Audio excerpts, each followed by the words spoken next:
Hello, people. I see people. Welcome, people. Let's see if I can make this work. I really need to invest in some music to start a stream. There we go. So, I am wearing a bathrobe. Yes, I know. That's one thing that's new since last time. One thing is the bathrobe, although hopefully that will be temporary. Another thing that's new is the subtitles. It looks like it's working pretty well. So this channel is now, I'll call this hearing impaired friendly. Okay, let me start by having a new layer here and maybe have a draft name. So for this time, I'm going to do things directly on a tablet, and you have a view here of the tablet in addition to the guy in the bathrobes. I will explain very soon why. Why the heck are you streaming in a bathrobe?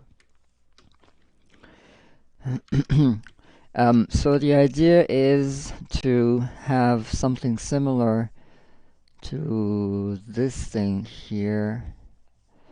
Losing my mouse. So this would be the intro, and I would need some sort of an outro. Outroduction. And I thought I would reuse this classic Looney Tunes screen and maybe repurpose it a bit. And because I'm lazy, I'm going to be a bit of a cheat and just use this as a layer and do stuff on top of it, if that makes sense. I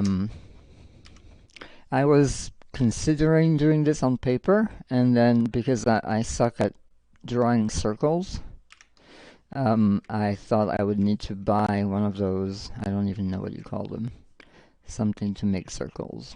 I know it's not a compass. That's that would be the Frenchism. Let's see, I need some black, and I need to draw on this layer. I considered buying something to make circles on a piece of paper, but then I thought I was going to be lazy and just do it digitally. So I'm just going to copy the general shape of these circles.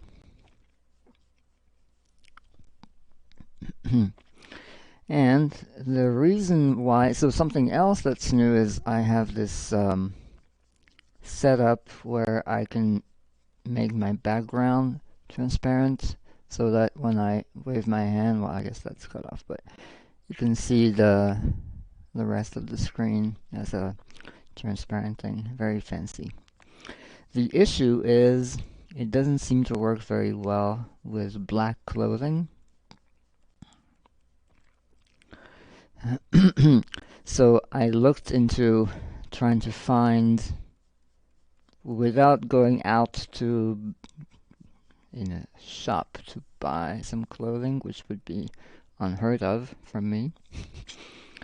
I looked around to see if I had something of another color, and it turns out I don't. I only own, well, I don't own much different clothing anyway, but the only clothing that I own is black. So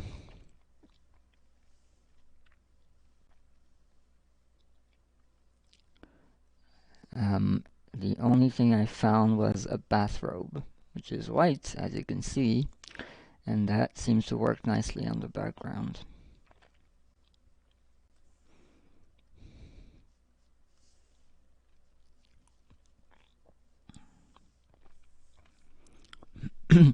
But this green screen business is sort of fancy and fun to play with. I got to pretend I was Mr. Weather Forecast. I hope I'm audible. I think that's another thing that's new is I've tried to perfect my audio setup a little bit better, because the microphone I was using was very good, but I was placing it a bit too far away from me. So I think I sounded just far away and not really loud enough. So at this point, I'm just shamelessly copying the frame and the circles and the text, just so that I can reuse it for my own purpose.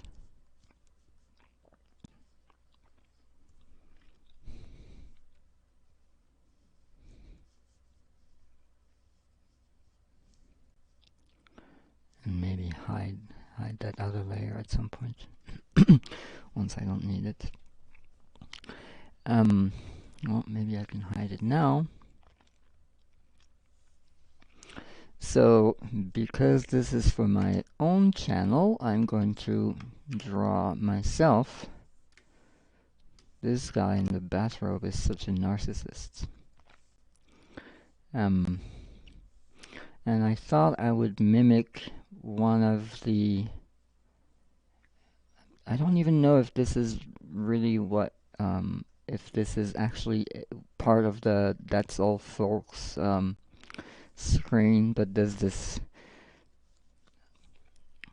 pose of Bugs Bunny where he is lying down and munching on a carrot. So I'm going to try to have the same thing. And he is holding his head with his hand. I'll zoom in a bit.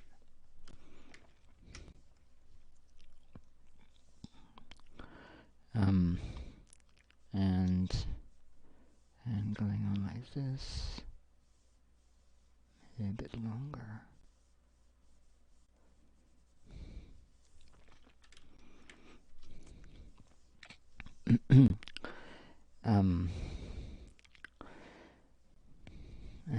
And I should be holding a carrot as well.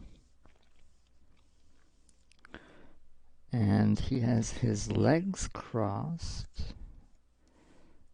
Let's see how I can make this work.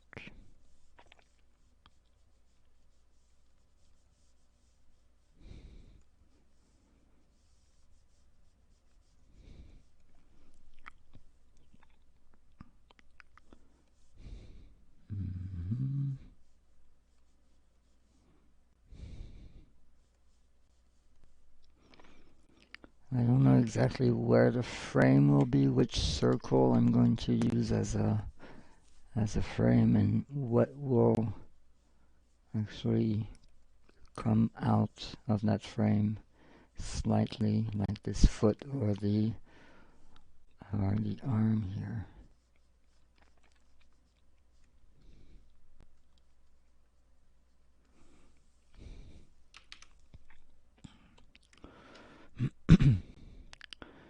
I feel like this is a bit low on the frame, but I do need space for the text. Maybe I can try to move this up just a bit. That is the privilege of working on digital stuff. It's a bit harder to do with paper. Okay, let's do it this way. And then just fill in whatever amount of circles I'm missing, without messing it up too much. As if I can't draw circles in the first place, I might not be able to complete circles either. But I think this should be okay.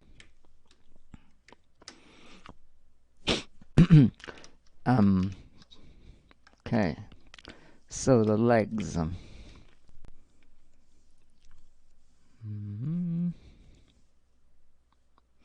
So this one comes forward. This one is going to be in front. Obviously, I don't have paws like Mr. Bunny. Although I guess I could make myself... Maybe I could wear... Maybe I should be wearing slippers, like indoor slippers that look like rabbit paws. That might be funny. It might be a bit too much to process for a single image though, because I'm already going to be holding a carrot right around here.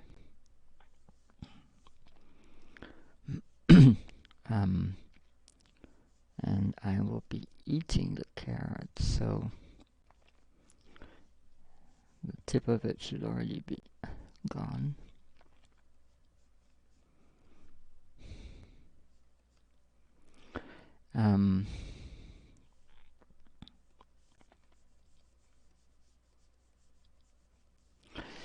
And the nice thing is, I think I can also reuse this as even in work meetings.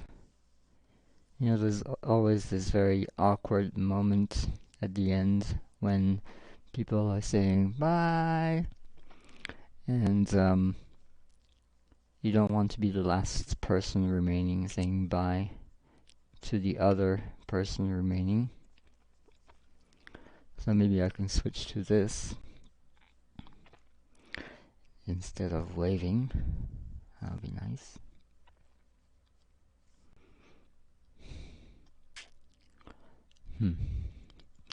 Obviously, I have a picture of Mr. Bunny on another screen here, so I'm not doing everything from memory, but trying to... He's holding his carrot with his pinky up. I don't know if I want to do this. Very snobbish.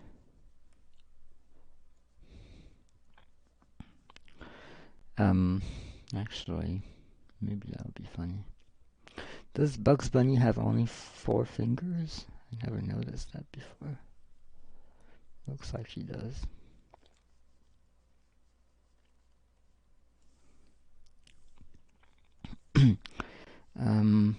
So let's see what the face looks like. Maybe turn this way, and it will need to look into the viewer.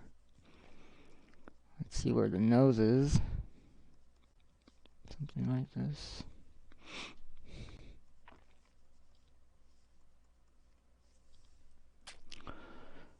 Actually, maybe no. A bit more.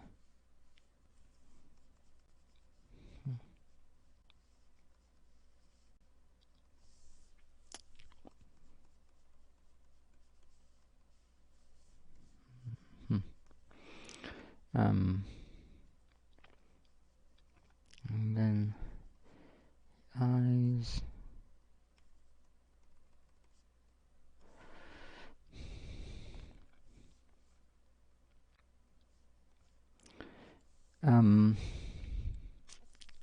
So obviously Bugs Bunny has huge teeth. I don't know what my facial expression should be.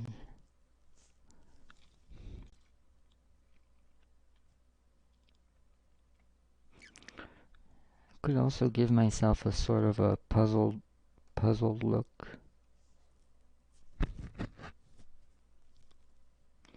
With one eye wide open and another one more closed this way. Okay, let's go and get back to that later. So the carrot, Um, let's see. I'm going to zoom in a bit more. You know what? I think even though the final image should be just full HD, I think I want to have a bit of a better resolution for this, which is good because I'm still only at the drafting phase. Let's do something 4 times bigger, hoping my computer should be able to handle that. Okay. Because when I was zooming in, it was becoming a bit blurry because the pixels were just too big. Okay. And so if I have a slightly puzzled look, or maybe I should be looking at the carrot instead of looking at the viewer. With an expression of, what the heck is this thing?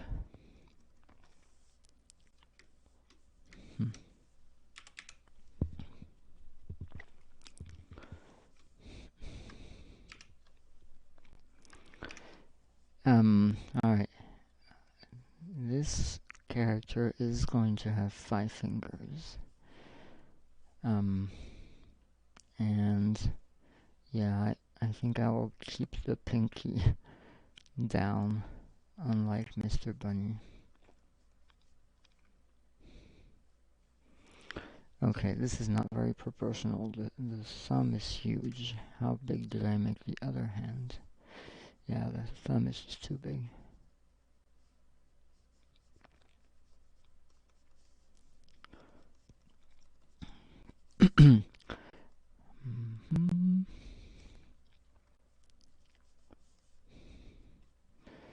So, short sleeves or long sleeves? Let's do short sleeves. Even though I'm not going to represent myself in a bathrobe in this drawing. Hello, Dekala was just reading that most US cartoon characters have most US cartoon characters have 4 fingers, as is easy for animation. I need to check that. I wonder if does Mickey Mouse also have 4 fingers? Is it easier? I mean, it's only 1 fewer finger. So, I wonder if it makes them just less realistic. I don't know. But yeah, I guess if you draw the same character over and over and over again, like we need to in any animation, even just a little bit helps. Fewer fingers. I did not know that. That's interesting. Okay. So, if the character is looking at this carrot in a slightly puzzled way, then the mouth shouldn't be just like having a big smile this way. It should maybe be more closed anyway. Okay, and some hair here. I'm afraid, like many men my age, my hairline is slowly receding, so I'm gonna have to represent this too. Because in motion, 5 fingers look like 6. Oh! Interesting. Okay. That's cool. Now I think the first thing I will do once I end this stream will be to look this up on YouTube or something. I'm sure there's plenty of examples or maybe short documentaries. Thank you for the pointer.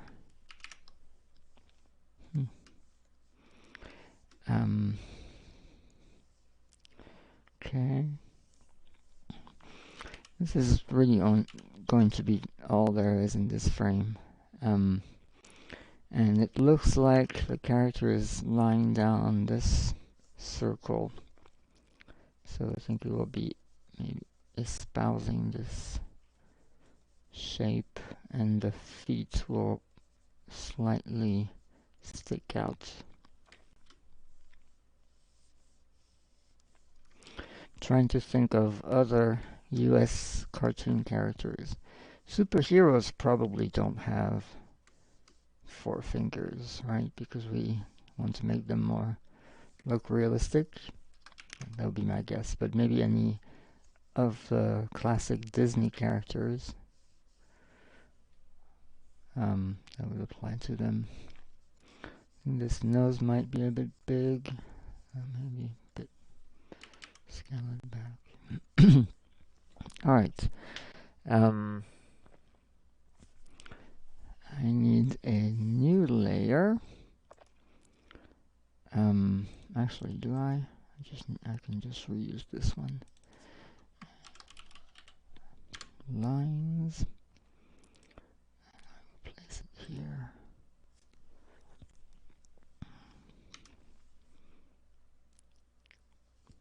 Okay.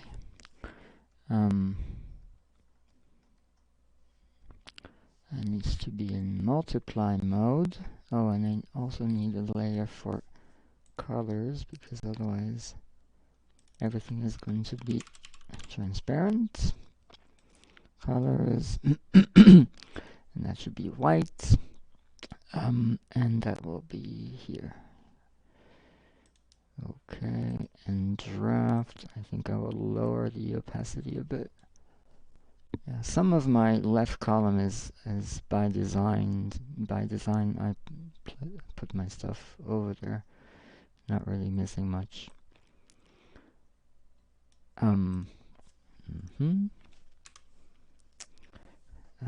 Let's see. I'll put opacity back up to 100. So now I have actual black. How's the size? Maybe a bit bigger. Yeah. Okay.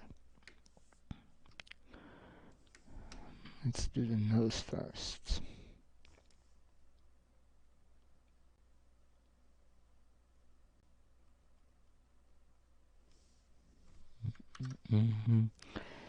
That is something else that you don't have on paper, is Control Z.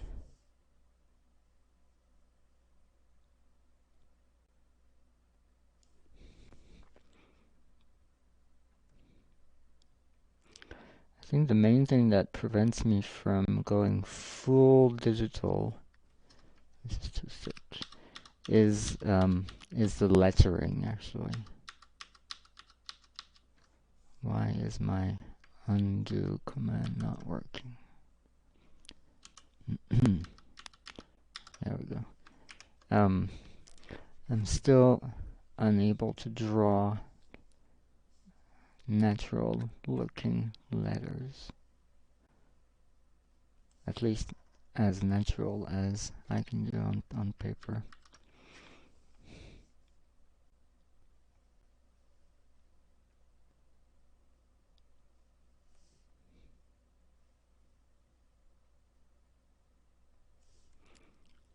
Maybe I should draw everything on a tablet and just add the lettering from a scan, but then sort of too much trouble.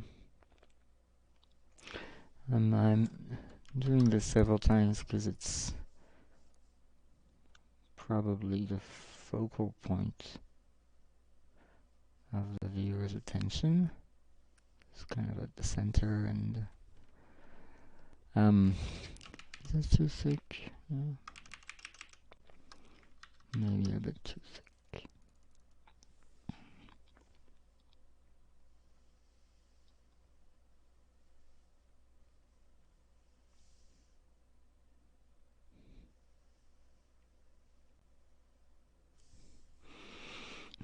Okay,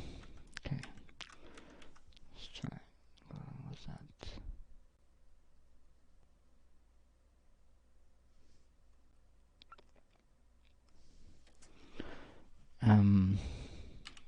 Mhm.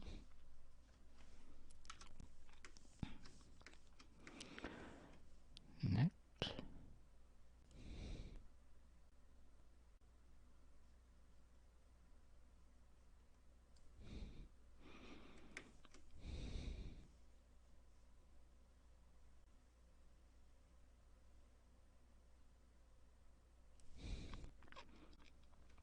Hmm.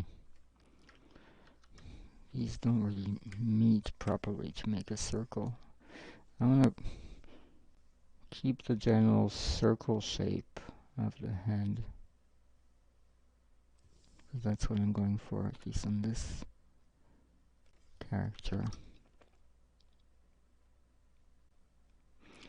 I think some better cartoonists are more skilled at making the facial expression more the focus of everything, and then drawing the rest of the head or the face as a consequence of those to give prominence to the expression. I've never really been able to do that. Maybe I should practice a bit more. But for now, what I'm doing is just drawing the head shape first and having something round.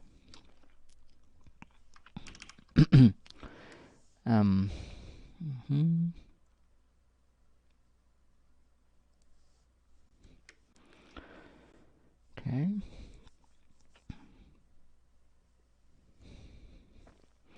So he is looking at this carrot and being very puzzled. I have some hand-eye coordination issues here. So the hand, so this is the little finger.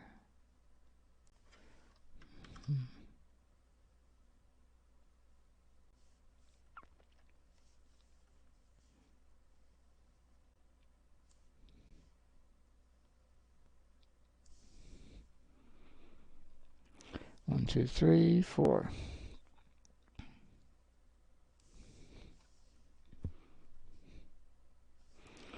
And the hand should be bent. It's supporting the weight of the head. And there should be a bit of a palm here. Where is the thumb? Maybe the thumb should just be, yeah, things should just be hidden behind the head. Yeah, and I drew the hand first because I want to know what's visible and what isn't from this ear section.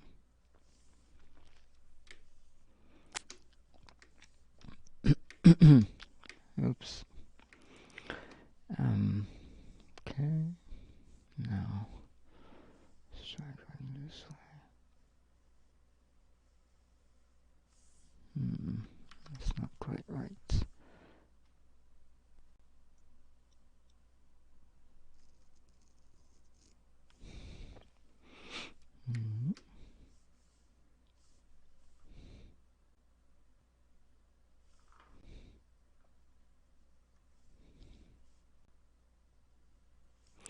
There's this whole notion of, what is it called? Graphical node? I don't know what the exact expression is, but when too many things just happen to cross on a drawing, such as here when I was trying to make the hairlines stay clear, excuse me, clear of the eyebrow. I think graphical node is the right expression. When you have things meet that really shouldn't be meeting, or at least they could be meeting in reality, but there's no, it's just confusing to see. So I think people try to avoid those. That's too straight. And my hairline is more receding than that. I think I'm still being very generous. Actually, it would make sense for these stray hairs to be thicker at the roots and thinner at the tip, but for this I'm completely copying one of my favorite cartoonists who draws it this way. Well, maybe I'm making it a bit more obvious than she does, but I think she does it quite intently, and I think it looks nice, even though it's not logical. So I'm doing the same thing. Alright, now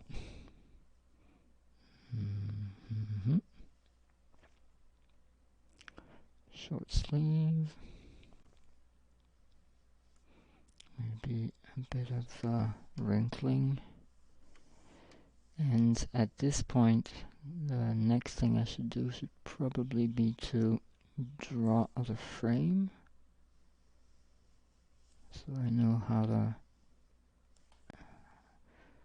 lay out the drawing.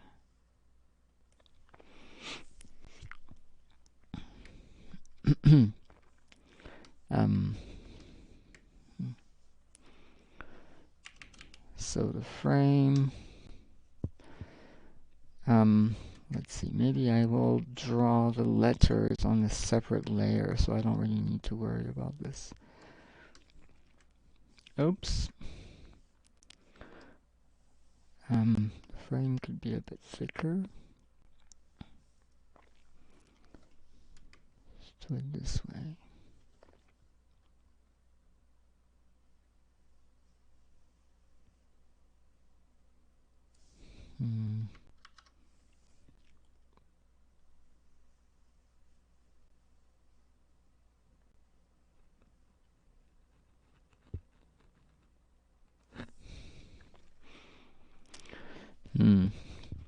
I'm torn between trying to make a very regular circle, which wouldn't look very hand-drawn, and doing something too imperfect. So I need to find some sort of a happy medium here.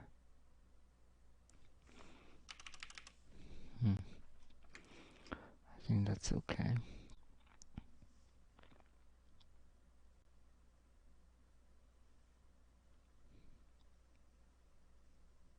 No, that's not circle enough.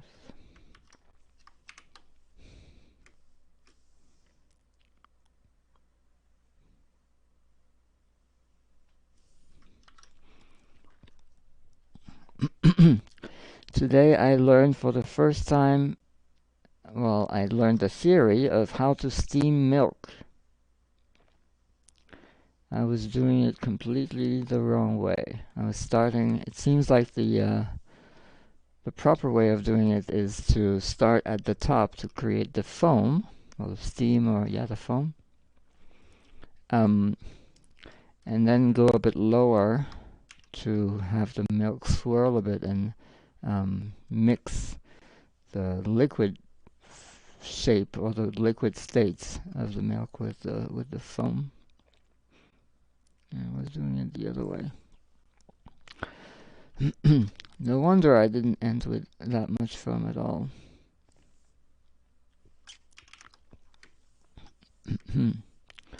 Turns out being a proper barista is a whole job. So surprising.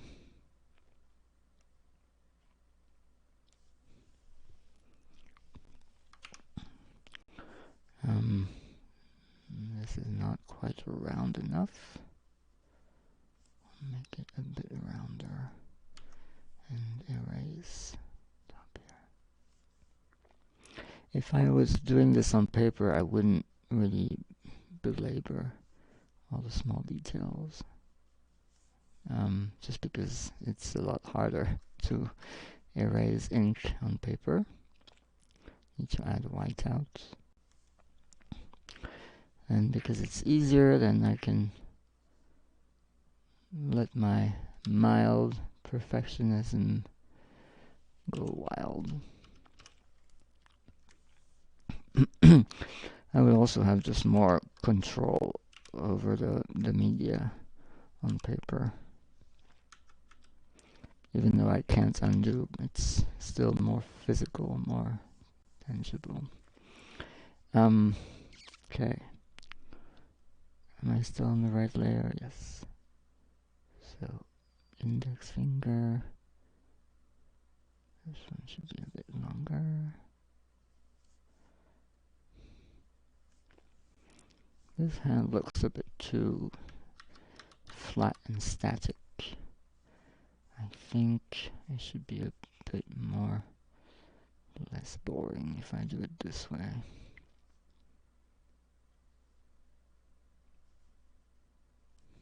Maybe. Actually, no. The next finger will be hiding.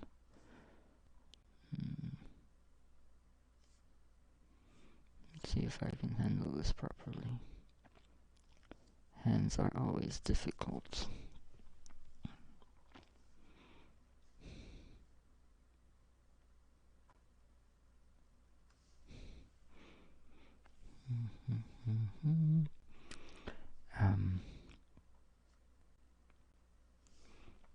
And the carrot has slightly irregular sides.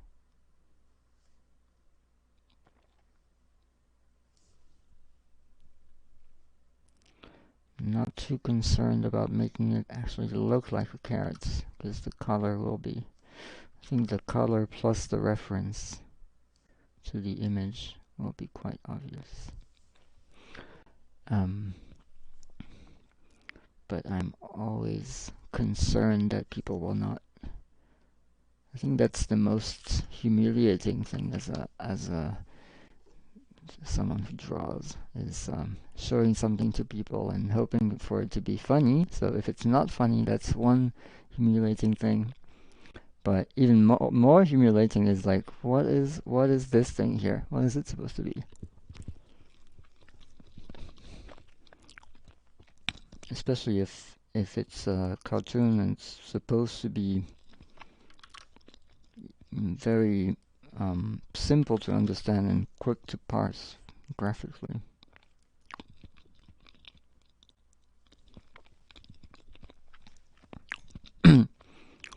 So if the brain of the reader is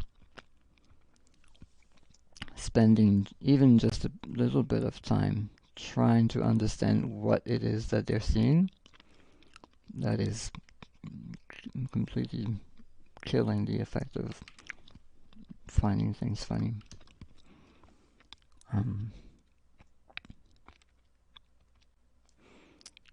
So I sometimes err on the side of making things too obvious, maybe. But better this way than not obvious enough.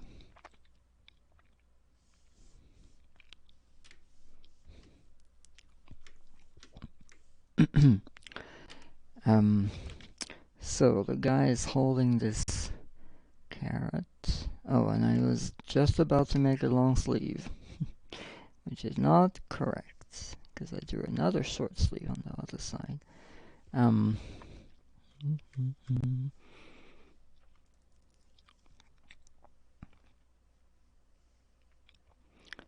I might also be a little over generous with my waistline, but hey, this is not reality. My virtual character can eat as much Nutella as it wants. I never get fat.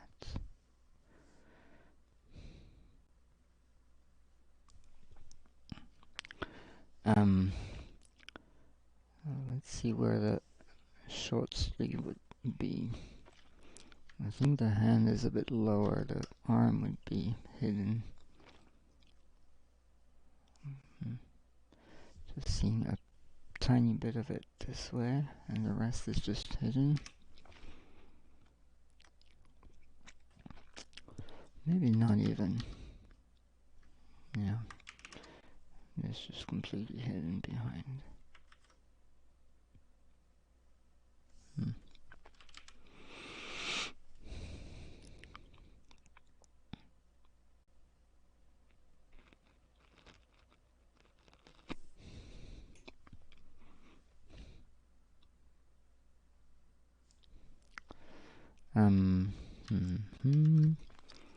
That's not really quite following the frame well enough.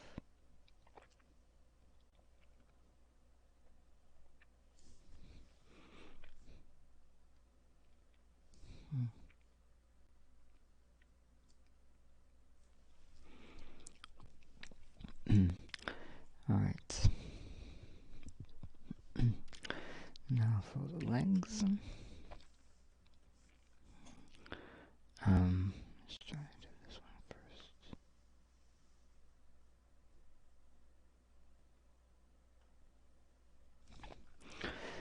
The width of my line here is really quite random. I'm not really thinking this through very much.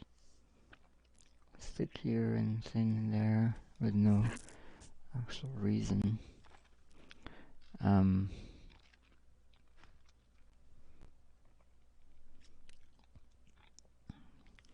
Yeah, and the other one is going to be coming before. This segment is slightly longer than that one because that one is facing away from the viewer, so I think that is not too bad.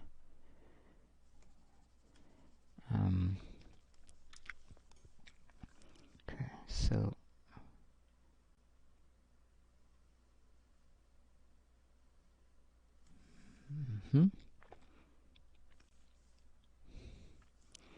okay, and then the other leg comes this way.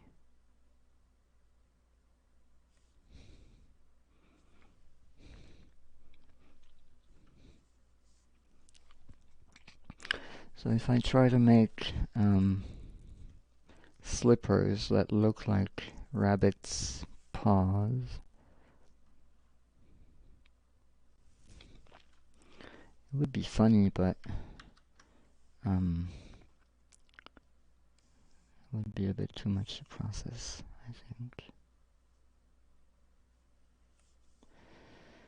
Yeah, I think I'll just make some standard shoes.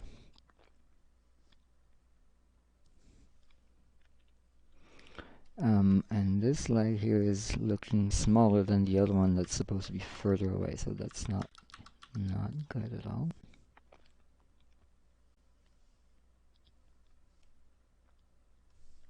It's not that much further away anyway, so it shouldn't be very different in size.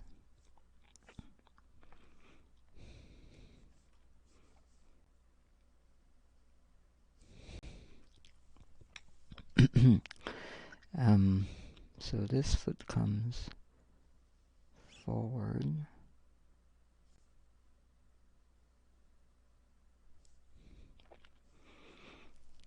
That one is behind.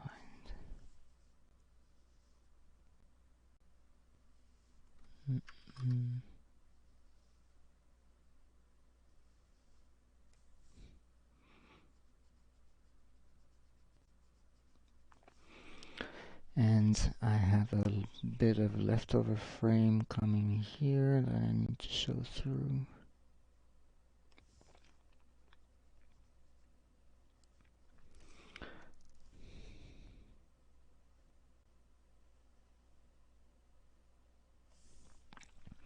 Try to blend into the character's back,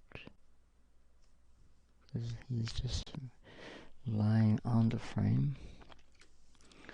Okay, and then this circle go that way.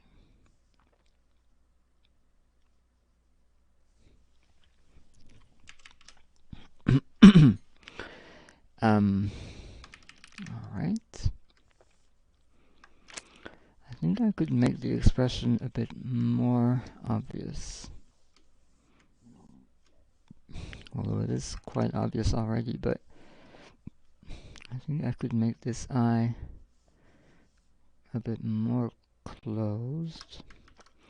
Though I quite like the shape of the eyebrow as it is now, so I don't think I want to touch this too much. It is a bit too sharp here.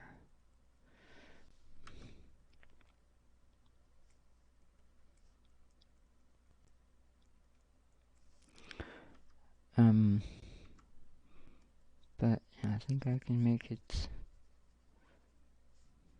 slightly more extreme.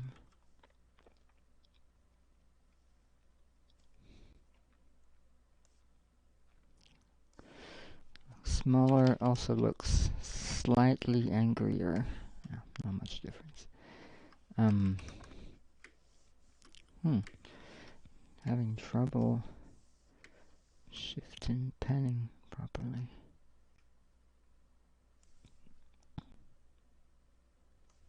Okay.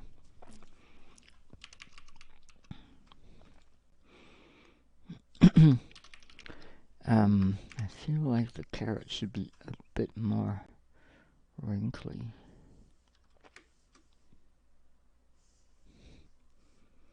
I don't know if that looks really natural. Yeah, I think that's a bit better. And it has a different color heart.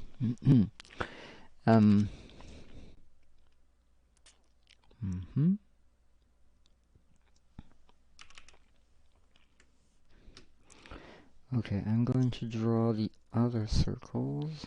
Let's see what line width I used before. I use about the same. Yeah. Let's see if I can do this and keep a good circle shape.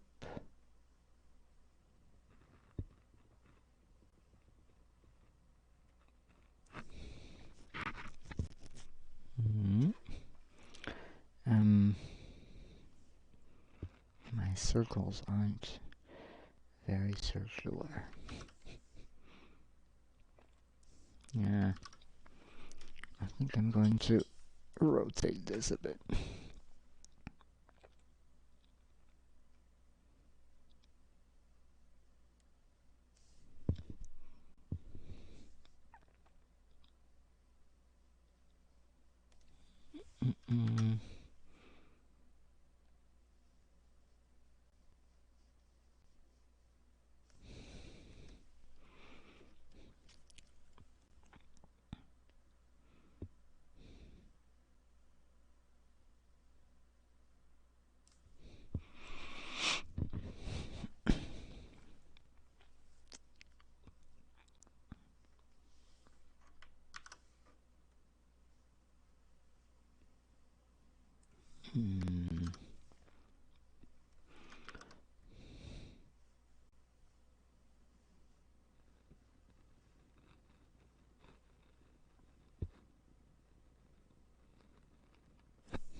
This channel is very quiet today.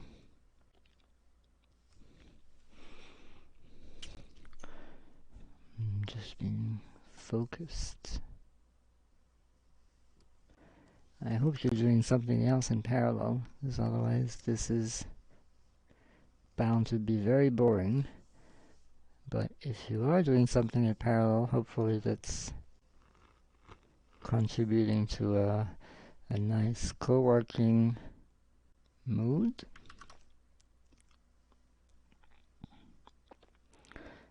I always like trying to tune into some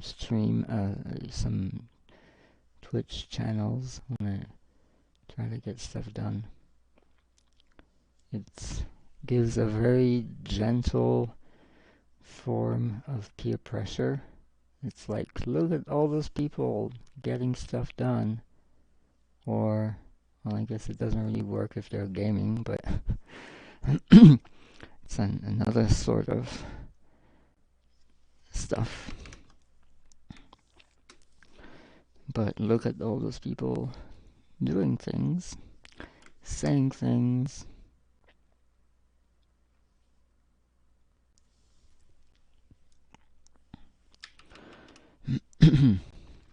Okay. Now, this original thing, I don't think I'm really that good at calligraphy.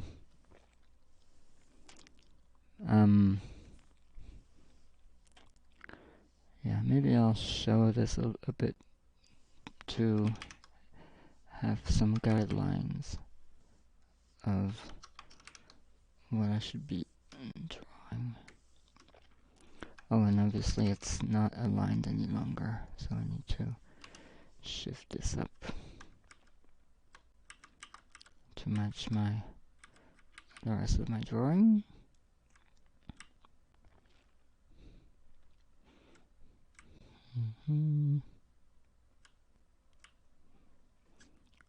Yeah, so the whole page is no longer centered on the middle of the circle, but I don't think that's such a big deal.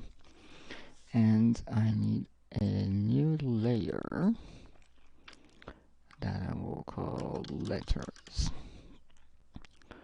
And it should be white, sure. It should be in multiply mode.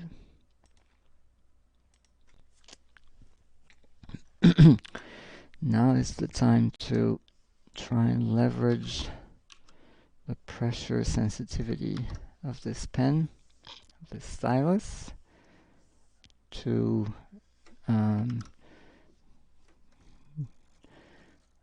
do some pretend calligraphy. See if I have the right shape first, or the right width. Yeah. That's another example of what would be a graphical node, or a graphical, yeah. Because this is touching the side. It doesn't really matter that much in the original version, because the circles aren't really, they don't really have clear-cut borders. They're more like just gradients.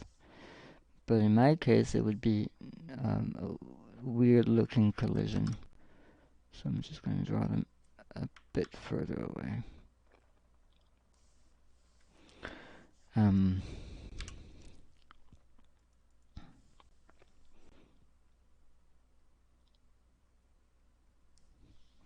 Same thing here. I think I want to steer clear. Yeah.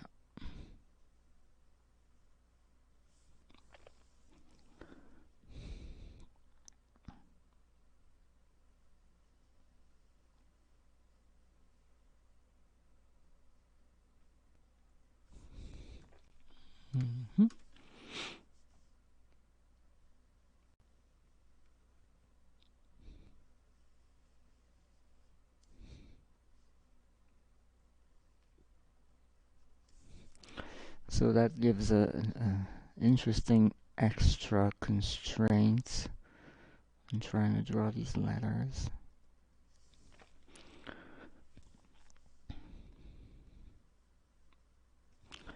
It might not really matter very much at the end of the day, especially scaled down and over over streaming compression or meeting software video compression.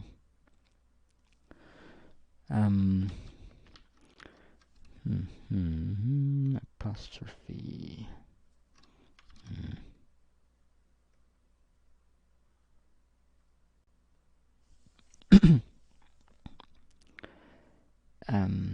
That's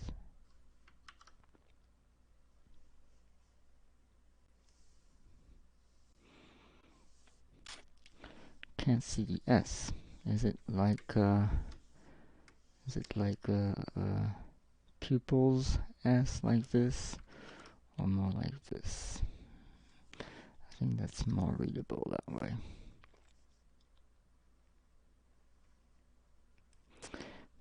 But it's not really fitting in with the rest.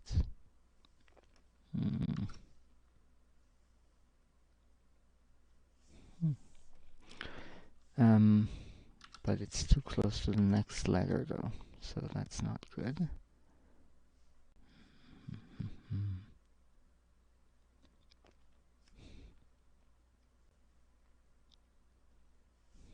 There we go. That is better.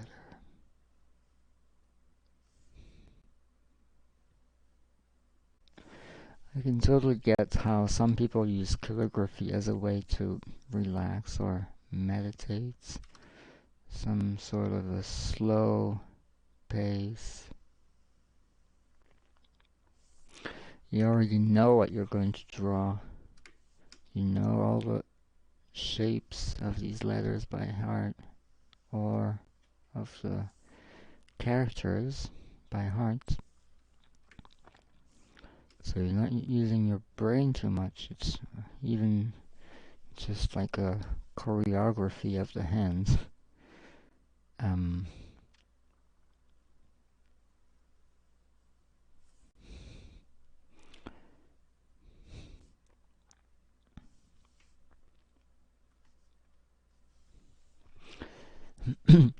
I really like these people who do, usually in China, who do calligraphy with water on the pavement, especially in summer, since it dries up really quickly. So by the time they're done drawing, say, a sentence, it's already disappeared. There's something similar to live music. It's like it's just about the performance. It's not really about what remains. It's just doing it and maybe having people look, watch.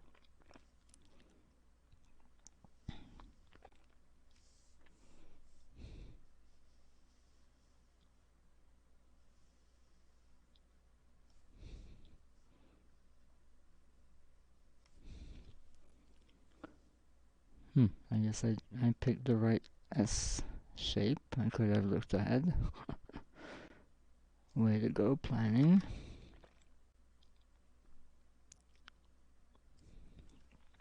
And I will make this stick out a bit more.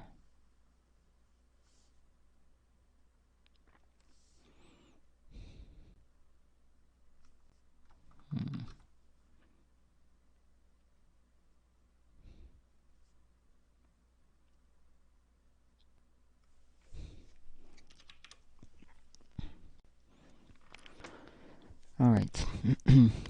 I might change the color of these letters later.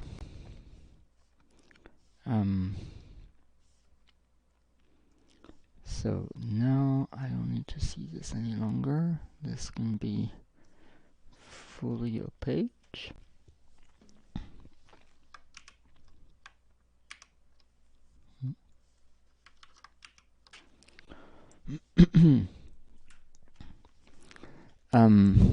Okay, now the original version has gradients in each of these circles.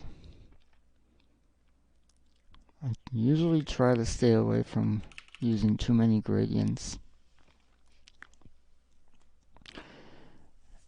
It could be recorded, I guess. I think maybe I missed it. How did you manage overlaying the images? Yeah, I'm using several layers. So this software is called GIMP, and it's pretty much an open source version of Photoshop. So you have the same things in Photoshop. But these on the left it's you could imagine this as a stack of tracing paper, either tracing paper or just white paper, depending on how. Um, so see when I select these, this little word here changes. So the one at the bottom, it reads normal. This one reads normal, and if I click on, say, this one, this reads multiply. And so what this does, pretty much, if it's normal, you can imagine that this is a white sheet of standard paper. And if it's multiply, you can imagine that it is a sheet of tracing paper. So this is my letters layer. If I change this to normal, so that I'm changing the tracing paper to just normal paper, then you can't really see anything else behind it. And the idea with doing this, also with colors, so if I start adding colors, I want to add them on a layer that is below below the original drawing. I don't want to erase the line art. So let's say I add some color to the carrots. So I'm going to select some bright orange. So I've selected this colors layer. I'm just going to do it not very nicely, just to show you what I mean. So even though I'm drawing over these lines here, they're not disappearing, right? If I was doing this differently, let's say I was doing this here on the same layer, then that would be eating my original drawing. So I need to do it on a layer underneath. And this layer lines needs to be in this multiply mode, needs to be tracing paper. If I make it normal again, then the white of the paper will be hiding the orange, if that makes sense. And it's the same idea for other things, like this one, the reference image that I used. If I make this one multiply, then you can also see this show through. I like how Bugs Bunny has shadows, so it shows, it's obvious that his features, his hand and carrots are sticking out of a hole or circular opening. Maybe I'll try something similar. And if I put this layer again in normal mode, then you can't see the back anymore. I hope that made sense. Okay. Now, what was I doing? I was using this orange. Maybe that's not the first thing I should be doing, but... Okay, so I just used this bucket fill tool here, which is nice because it can fill a whole area, but you can see it's not really doing such a good job at detecting the edges. So one way of changing this is, good thing it's in between these two images, is changing the threshold. That works a bit better.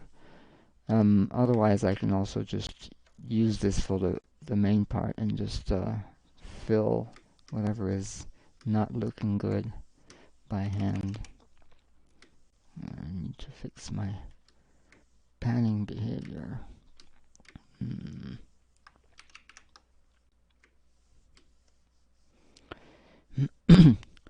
The issue with these is sometimes after you scale down or up, well, usually down, these white artifacts might show up. Well, usually not, but it's always better to try and avoid this sort of issues. I noticed that I forgot to draw the carrot's leaves.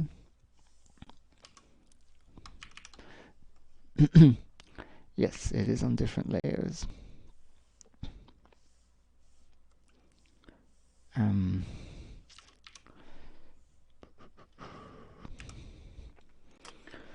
What do the leaves of a carrot look like? I'm going to use the same reference image.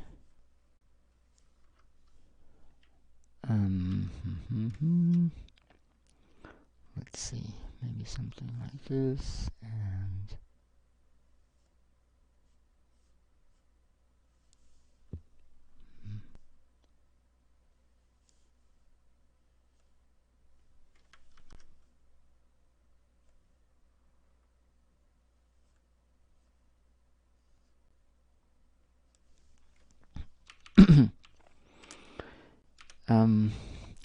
okay, so these outside circles seems like they're red on the outside and becoming yellow on the inside. There's some shadow to them as well. Maybe I'll need to reproduce some of that. So let's say yellowish, orangish red on the outside.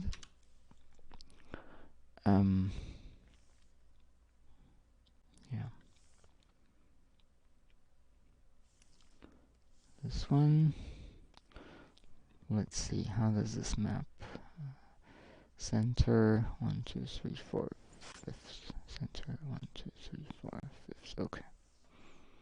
Just want to make sure I'm using the right color. Oops. Some of my strokes are leaking. There must be a hole somewhere. But I don't know where.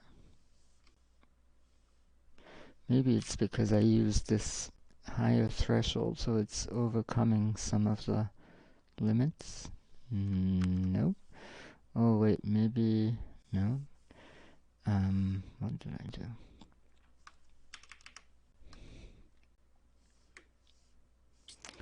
Where is the culprit? Mr. Hole in the line. I like it to eat at hole in the walls and make holes in my lines. Where's the hole in the line? Come on. Okay, I don't know what's going on. It is very strange. What if I do it here? What happens? Still leaking. Okay, I must say I don't know why. So I'm just going to do it manually.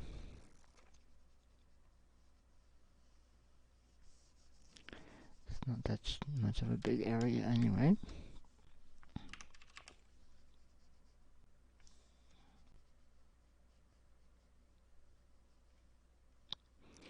If you're watching this after the stream on YouTube and you have spotted the hole in the line, let me know where it was. Or maybe you understand how this piece of software functions better than I do.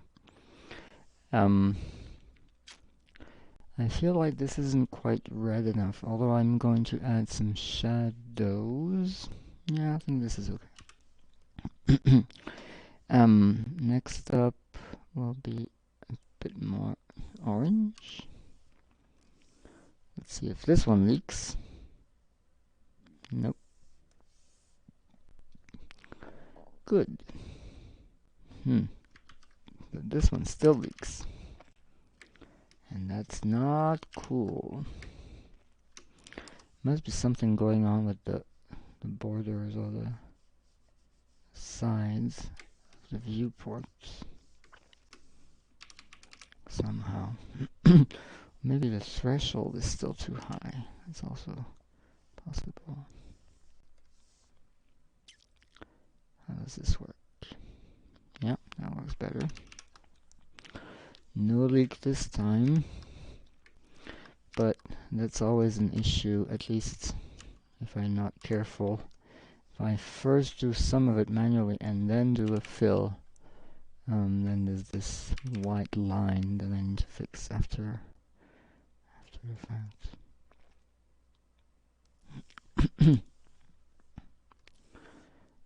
Okay, so I'm just picking some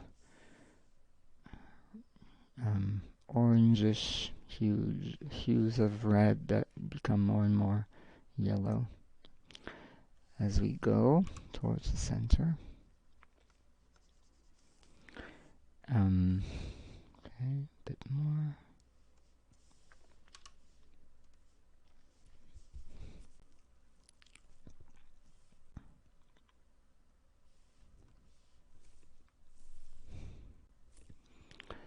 And the center is, let's see, it's green. Yeah.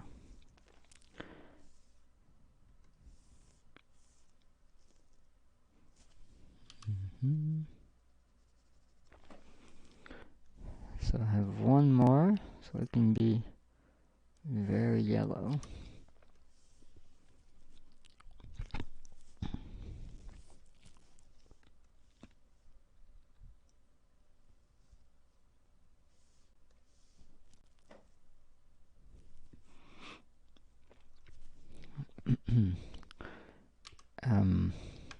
I'm going to do a little trick. I'm going to select all the remaining white color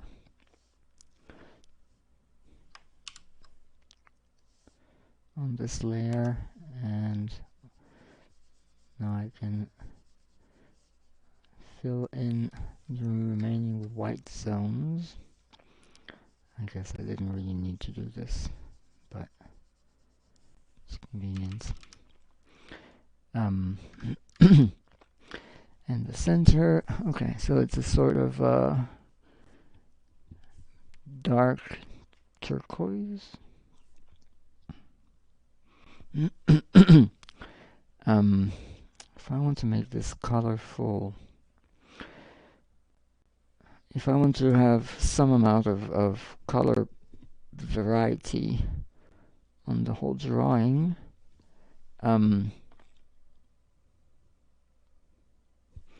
also this guy's butt isn't really isn't really supported. Looks like he's got his butt in the air. Not very natural. I need to fix that a bit.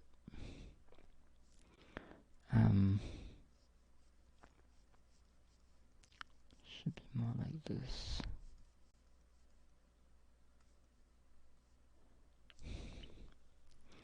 No butts in the air with Looney Tunes.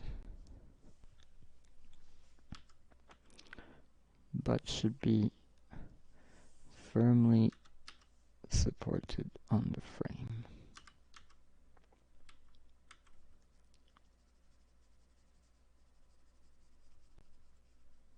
Oops.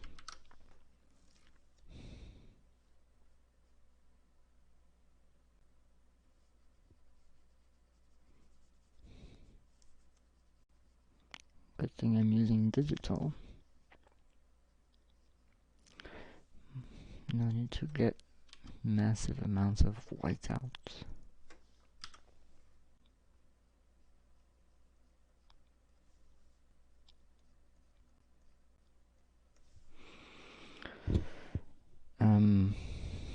Okay.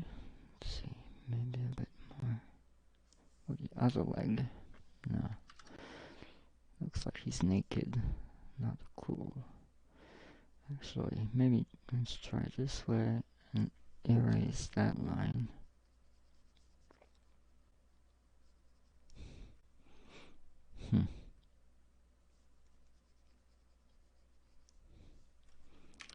This looks natural. So.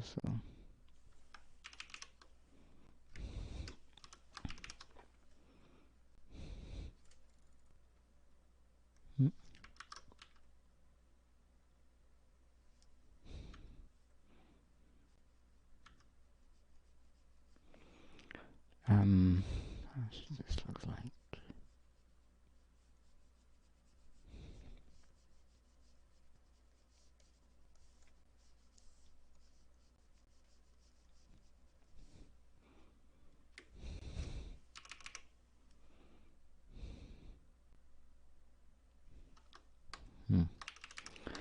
It's not very natural either.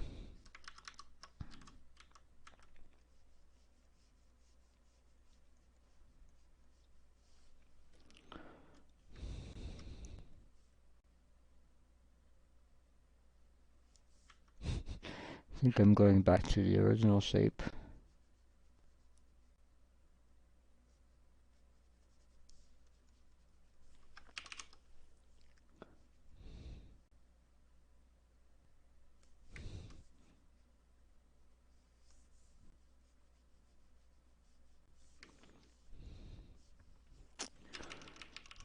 Alright, that is good enough.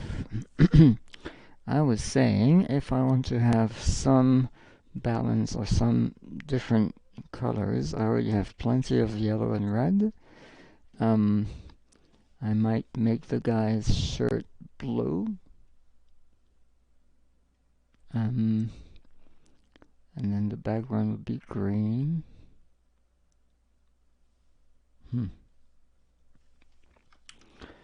Yeah, maybe I'll make the background more green than the original version.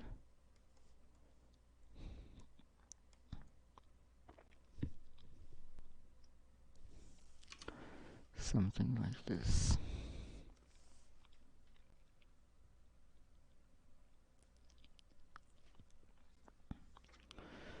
I think that's maybe too bright.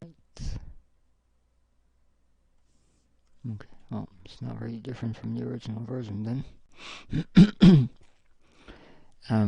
And finish coloring the other remaining white parts with a bigger brush.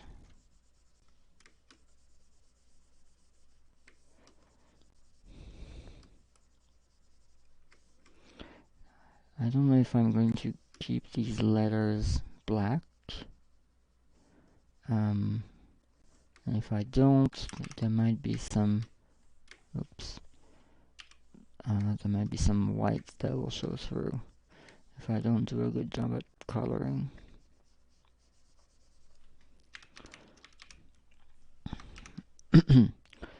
And there are some other remaining areas that should also be the same color, like this. Under here, and here. I also missed a bit of yellow under, above the elbow.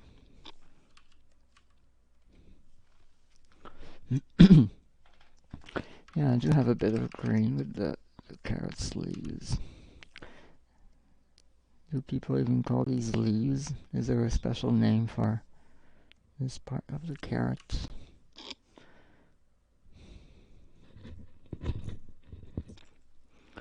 I want it to be quite different from the background. Yeah, that's better. Yeah, and I'm using a lower threshold again, so there's some issues with the borders. I'm sure there's a lot more of it, but I'm just going to fix the one I see. It's just bothering me a bit. And I'll try to ignore the other parts. So I don't think it will really show through once this is scaled down. But we shall see. So the guy is wearing something blue, because I don't have much blue in this whole picture. Although his pants could also be just blue jeans. And this blue isn't quite different enough from the background.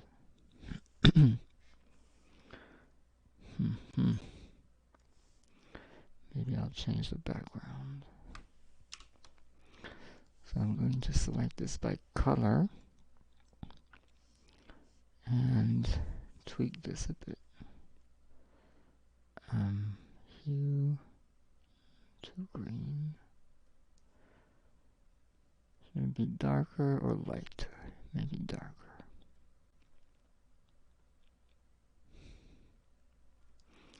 I just want to make the character stand out a bit more from the background. Let's see if I change the hue. This is going to the blue, green. I think I'll keep that unchanged. Just making darker. Okay. I think he stands out a bit better, but maybe I could also just not make him blue. That would be simpler. How about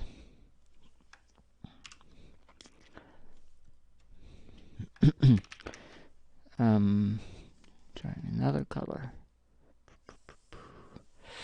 So blue, could be dark blue.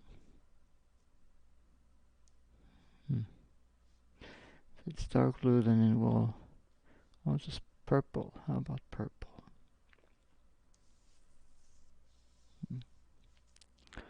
Purple is quite different.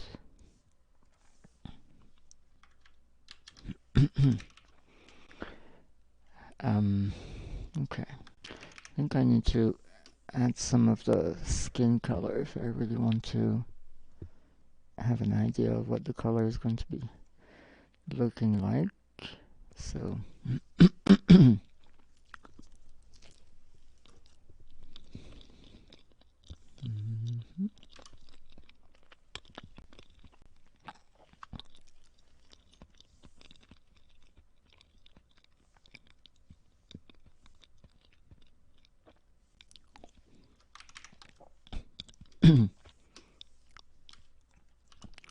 missed a bit of the background here.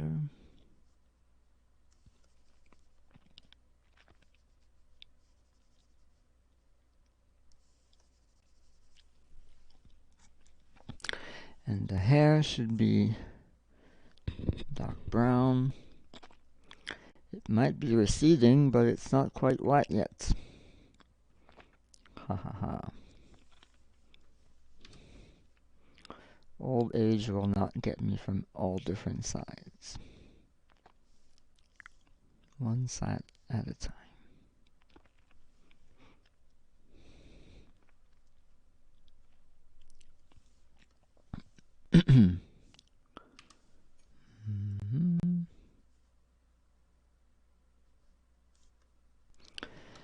I'm getting these white glitches again.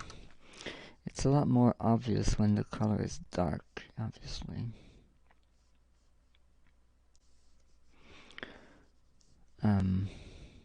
Yeah, the easier way of fixing this would be to set the threshold to this tool to a proper value before using it, unlike what I just did.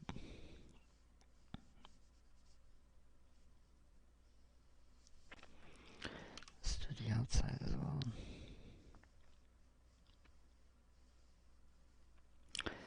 So much work for a silly drawing.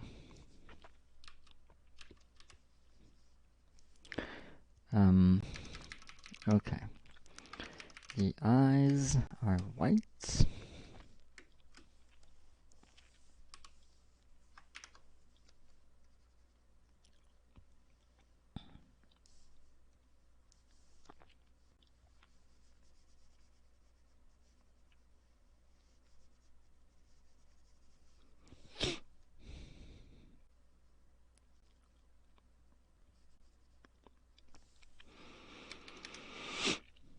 I wonder if I should add a bit of white around this eyebrow just to make it stand out from the background better.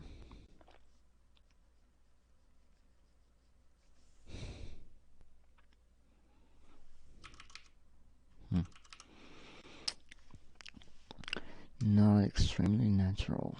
I might come back to it later. Got some more white bad stuff in here. Go away. And the inside of the t-shirt should be some darker version of this purple.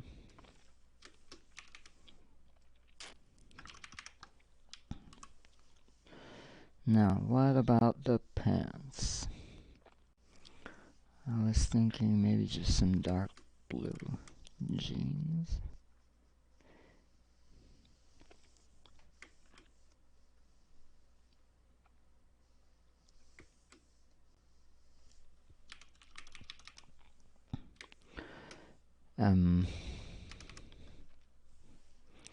Let's see how that works. So, some dark blue. Can't really see what I'm picking, but that's alright.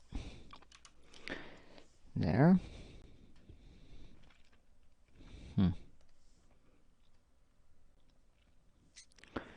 Okay, I think that's not too bad.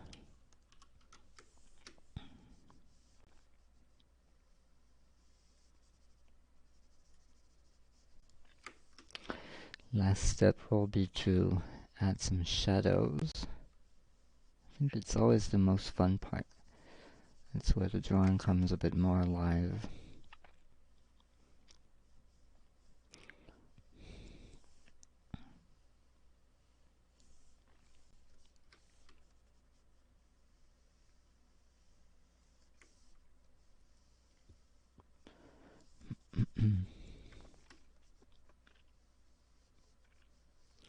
I was listening to an audiobook version of Frankenstein. Speaking of, it's alive.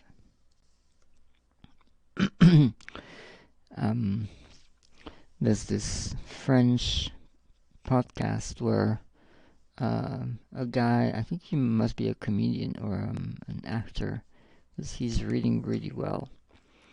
And every week he picks an author and or a single book by that author and reads some excerpts. I've already read Frankenstein at least a couple times, and I really liked it. But I don't think I've ever read it in French. And that podcast was reading some translated passages in French. It's because a lot of the book is a first-person account of the monster or the creature. You can see how human and sensitive he is, and how his feelings are being hurt because people find him ugly and don't want to approach him. I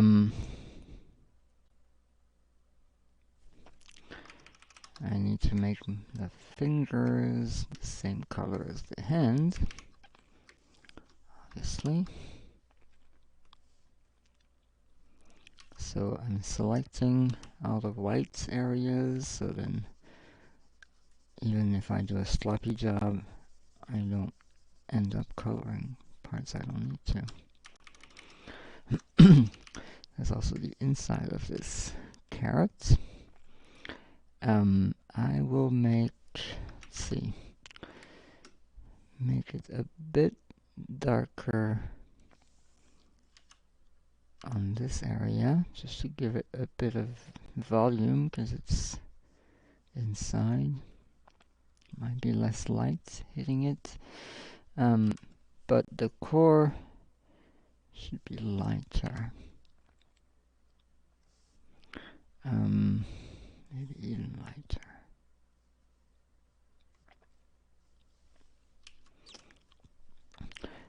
I'm seeing more and more of these white glitchy stuff.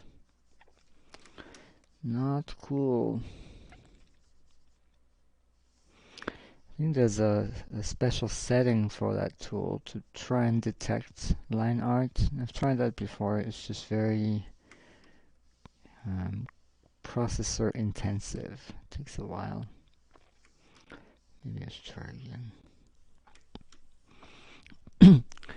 Hello, Kaushik Sridharan. Oh, sorry, I'm probably butchering your name. Do you have any plans for a volume 2 of the Nobel Prizes book? I do, yes. Volume 1 was only 10 years. I haven't started volume 2 yet, but yeah, I definitely have plans for that. So my current idea would be that maybe what I should do is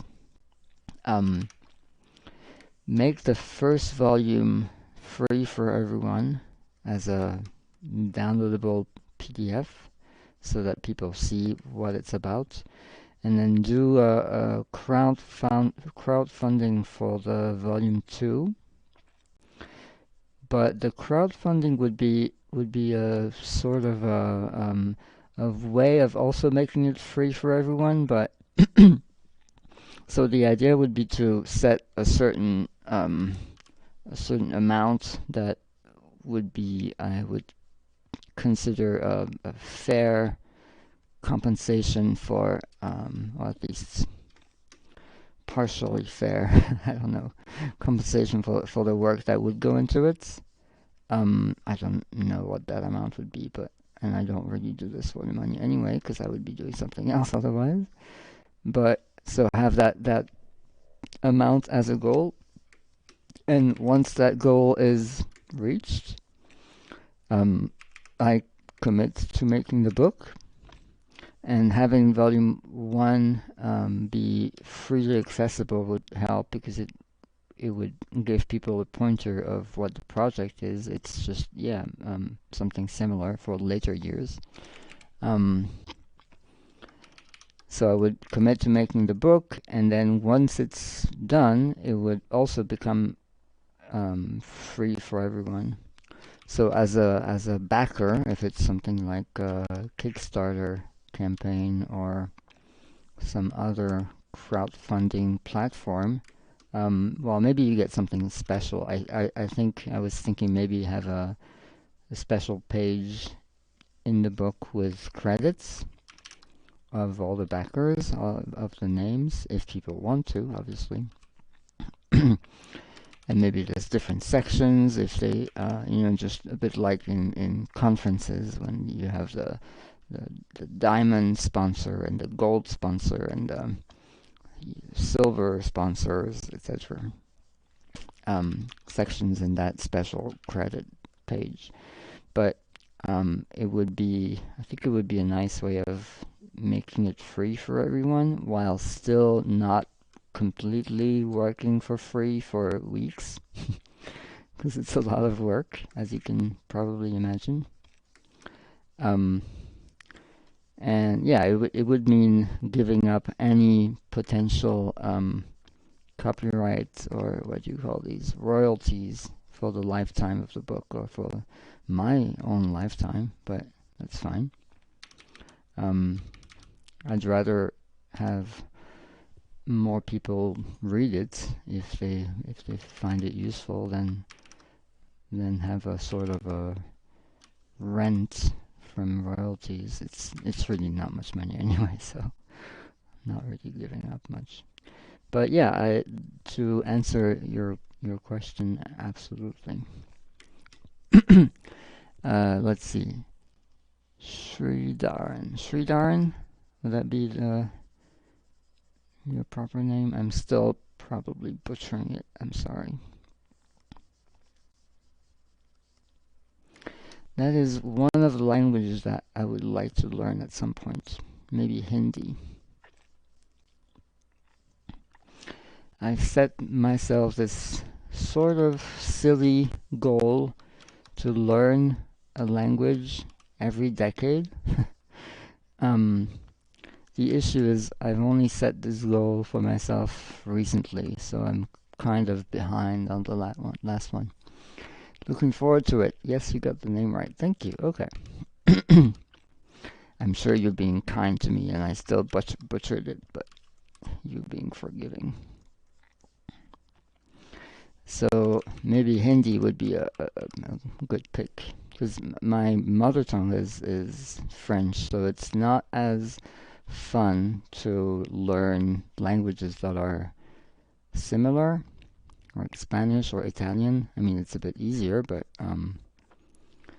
I'd rather try to learn languages that are way different. I think Hindi would definitely qualify. And also, given the sheer number of people who speak it, that's if you ask me, that's a pretty good way to pick a language by how many people speak it.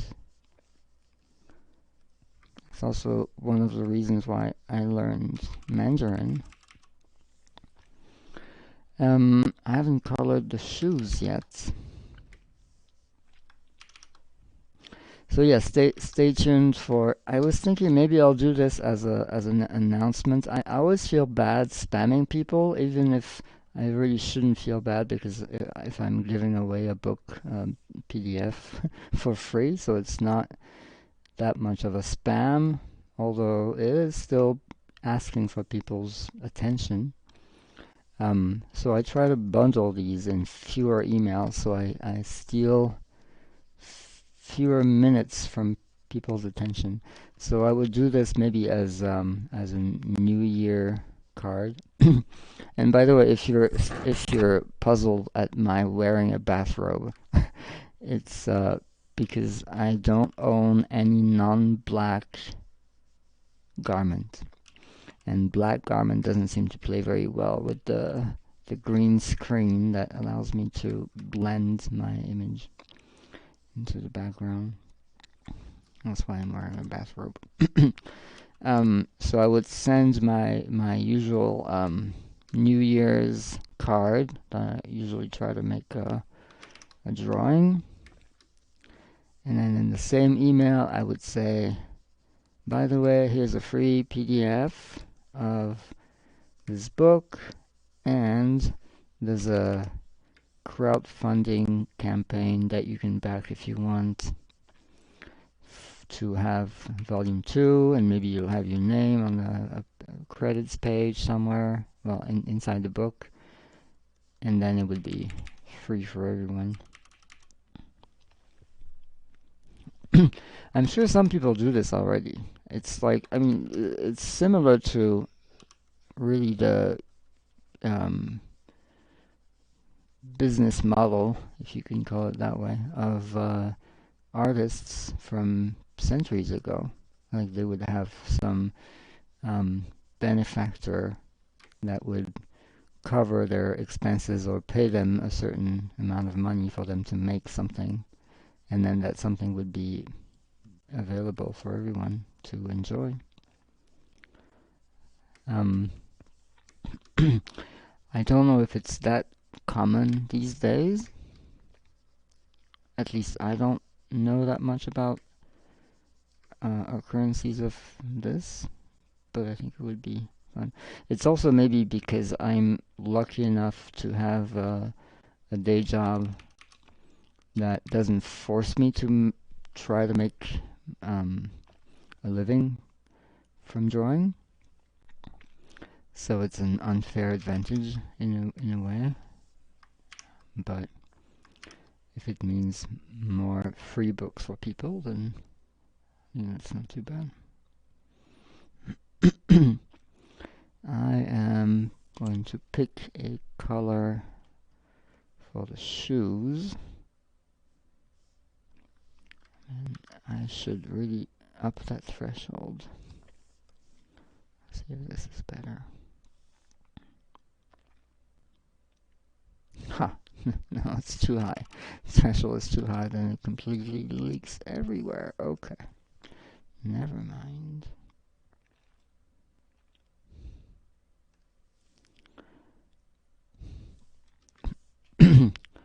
Is that a good color for shoes? So yeah, stay tuned if you're on a mailing list where you usually get my emails or my drawings. You should see this soon. I haven't really decided yet, but be on the lookout. Maybe I'll post something on Twitter as well.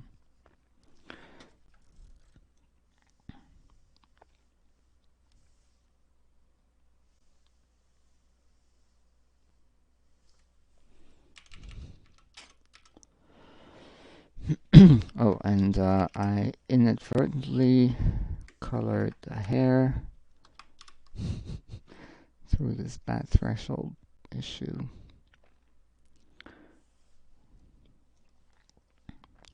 So let's fix that.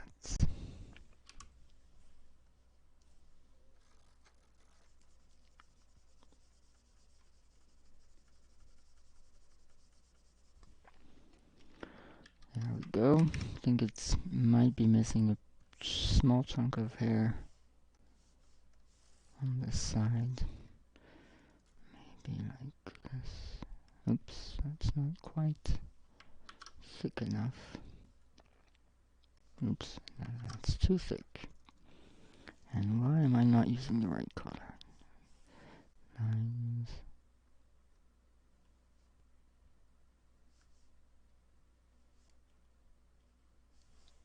There we go.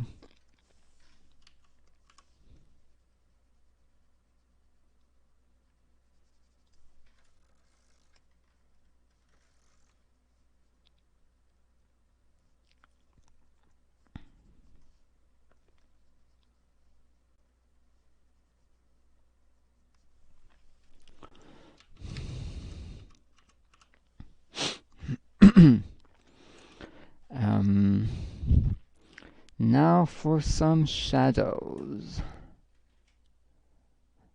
Trying to look at the original version to see how they place their shadows.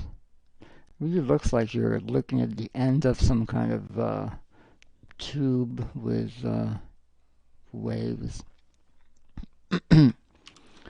Anyway, I will try to emulate that.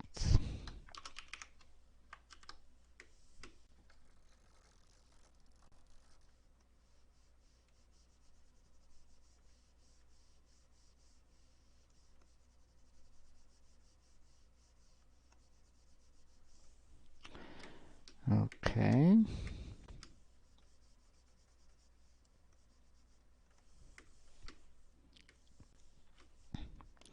The shadow tool doesn't really quite stick or catch on to really bright colors like this one. So I might need to play smart and do this differently.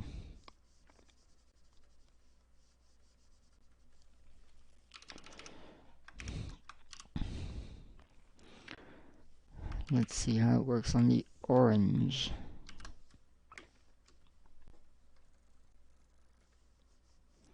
Yeah, that's a little bit better.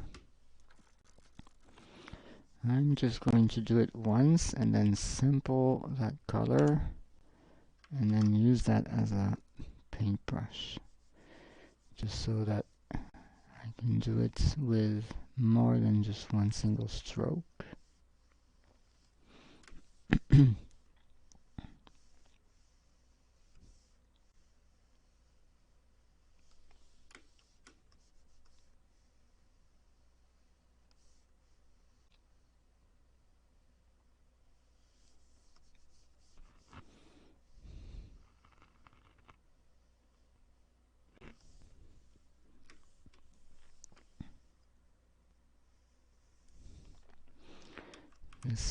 This edge is a bit too straight here.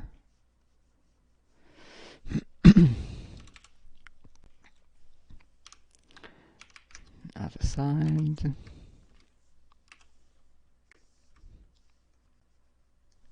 Oops. I need this color. Oops, oops, oops. There we go.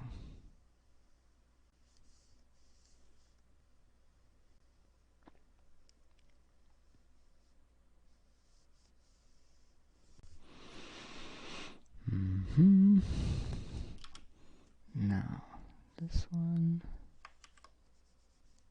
Oops, I need to select that first. Okay, now add some shadows to that. Looks a bit too similar to the one next door. Let's try this instead. Now that's too similar to its own color. Let's see. I'll find something in between. Oh well. I'm gonna try this one. I might darken it later. So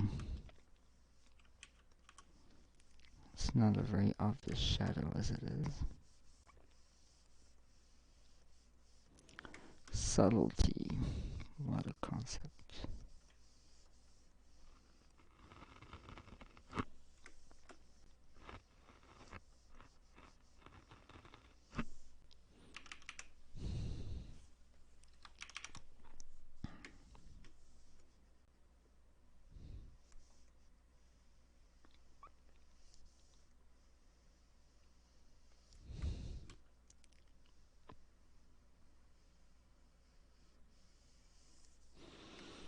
Okay.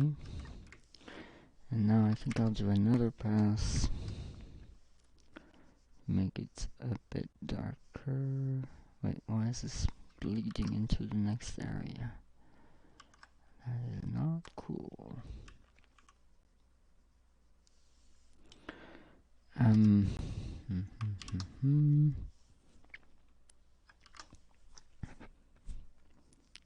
This makes it a bit too dark, so I will use less exposure.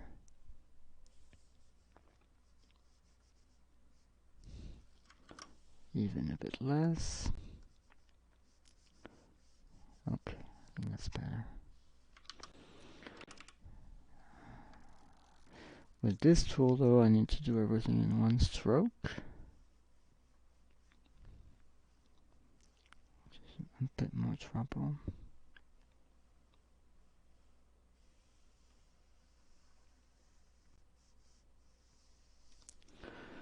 Okay, other side.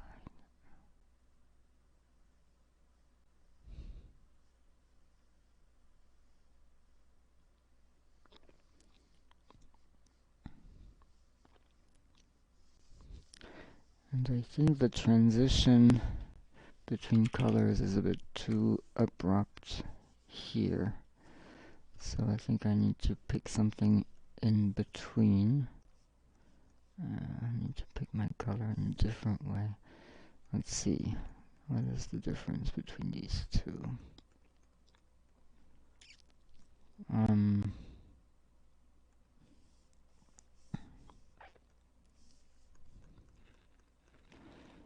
So it's using the level of green is different from 34 to 34 to 45. So I'll use something in between, and then have some.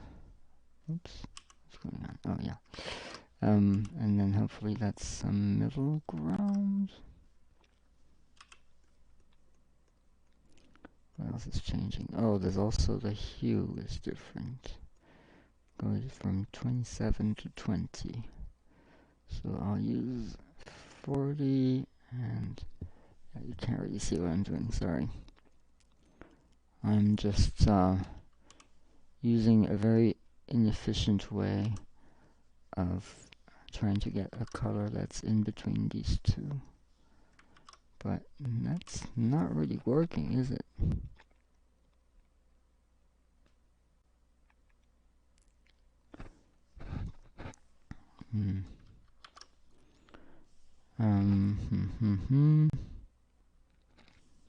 Let's see. Okay, that's a bit better. So I'm going to use this.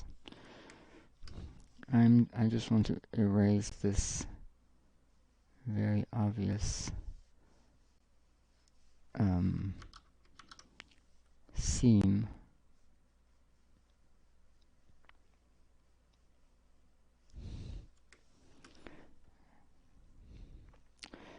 I don't want to use actual gradients because that feels very computer made, not very handmade.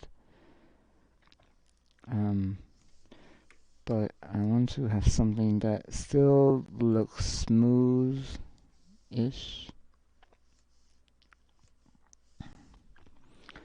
So it's a middle ground between a proper gradient and a very abrupt transition. So now we have this orange. Let's see what I can do with shadows. Okay, I think I will try that.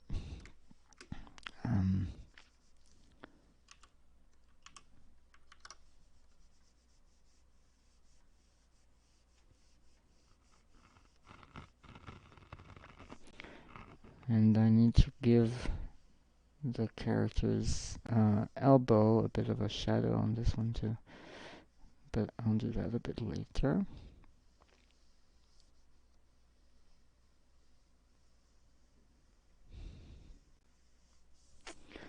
Okay.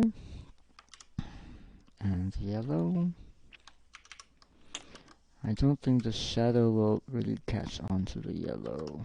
It's very subtle. It's also because I have my exposure very low. Okay, that's better. Yeah. That's good enough.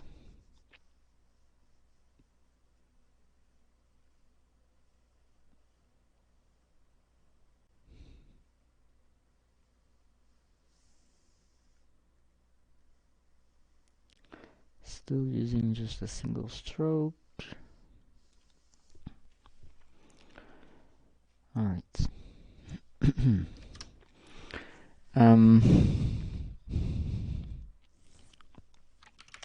So if the character's elbow is, he's obviously supporting his head. No, not his hand, his head, Mr. Subtitle.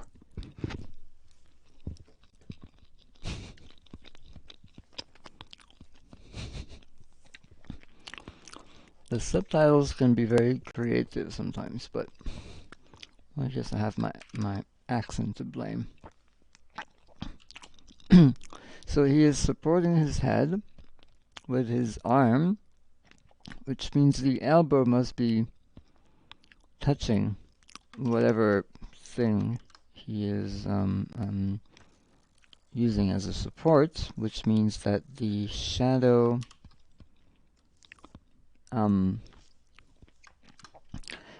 would go further away as we go to the right.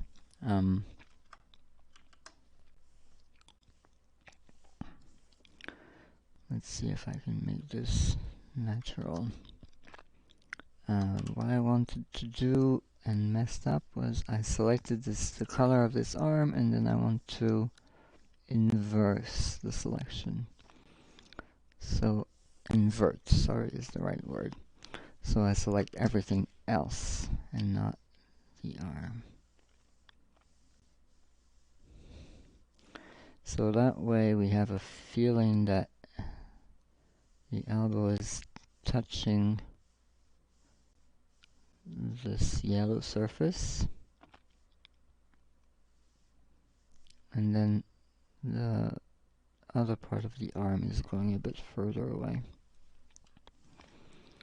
And I think I need to make this a bit more obvious, potentially. And by more obvious for shadow, I mean darker.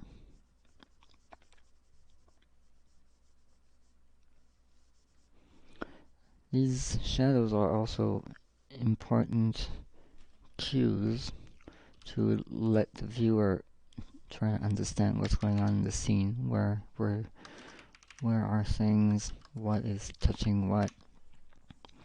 What is behind what? And that is a big issue for me because I'm often unable to draw shadows that are realistic. But I think in this case, it's simple enough.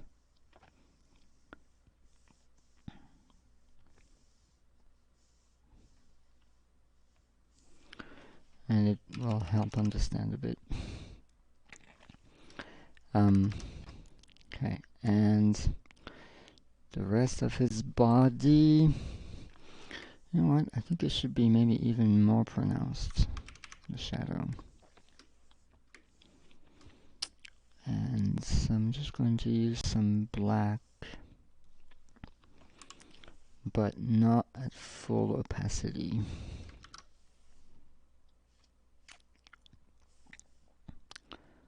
Let's see what I can do with this.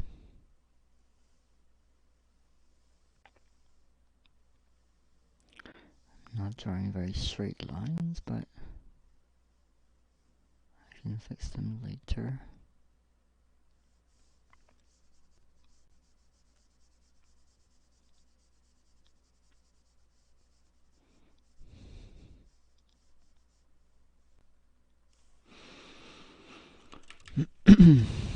Okay. That shadow might be a bit too colored. I think it's okay. And some shadows for the feet as well.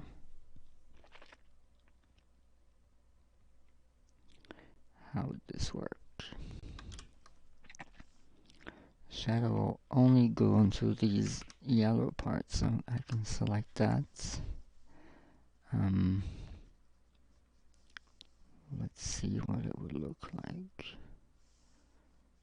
Okay. If I was doing this properly, I would really try to figure out where does the light source, where does the light come from, where should the shadow be, but I'm just winging it for this.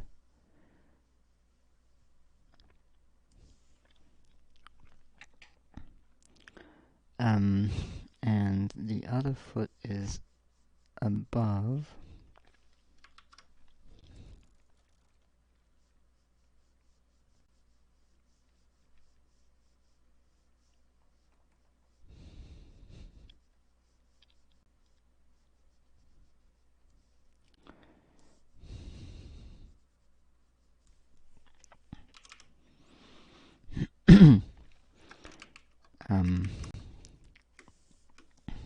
Should also be a bit of a shadow here.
Okay.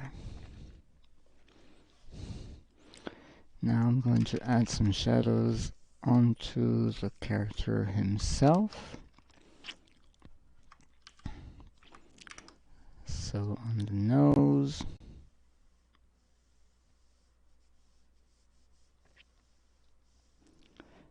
big nose, big shadow.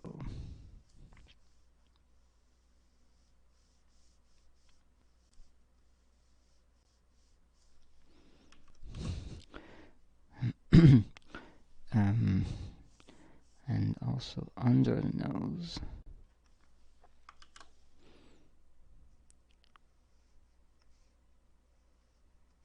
Even darker.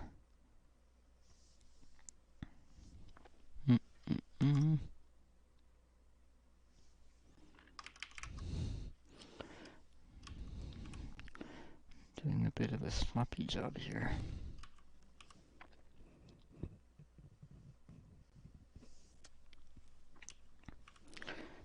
because I'm using a brush that's a bit too big. Okay.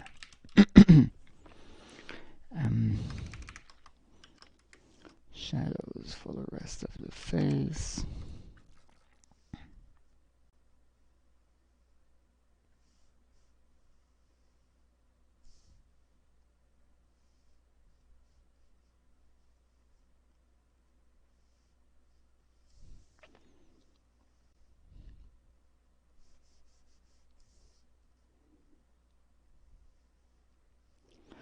The shadow under the nose is becoming a bit too bright now because I'm using too much of the same tool. So I'll flatten that a bit.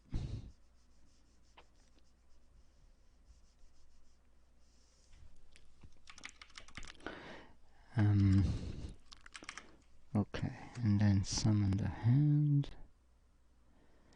Maybe I'll just do a pass with a flat color instead of using the shadow tool.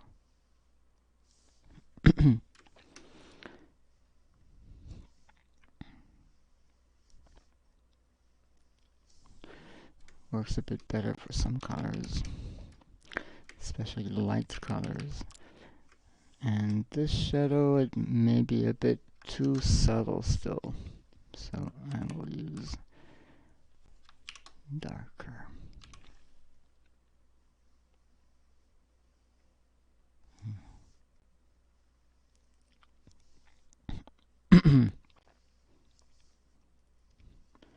Needs to be not too subtle. If it's too subtle, you can't really see it.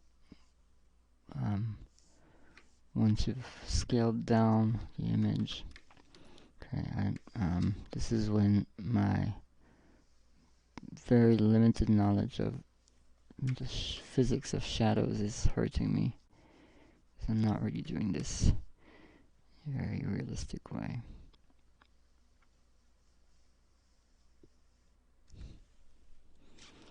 That's really an issue. I just tend to be, I'll just put shadows on the bottom right of stuff and highlights on the top left, always assuming that the light source is in the top left of the frame. But that's not very accurate. Second, it's always a bit boring because the light source is always coming from the same place.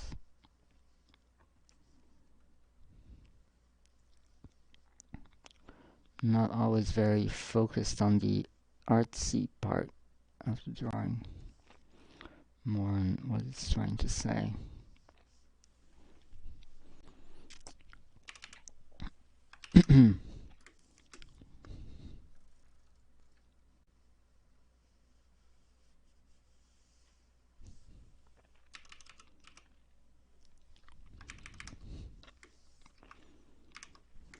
That's a bit more obvious.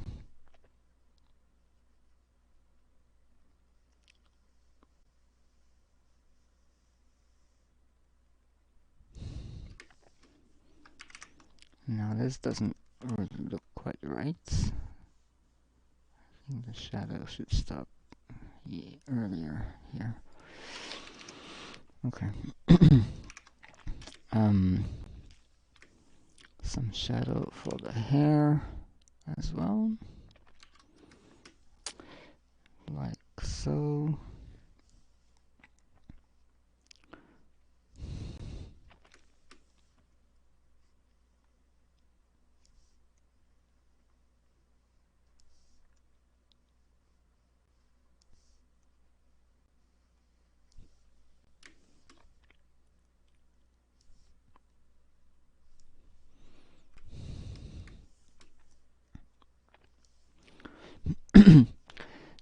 Now that you have my image that is blended into the screen, you can compare how generous I am with my own hair in the drawing.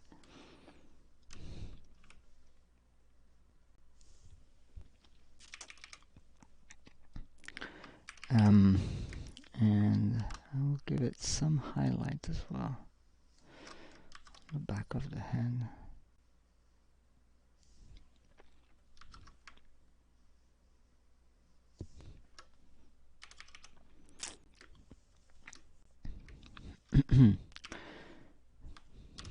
Some shadow for the t-shirt.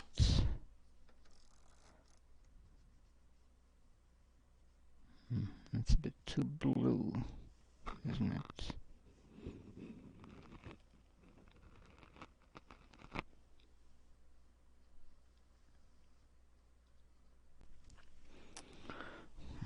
Guess it's alright.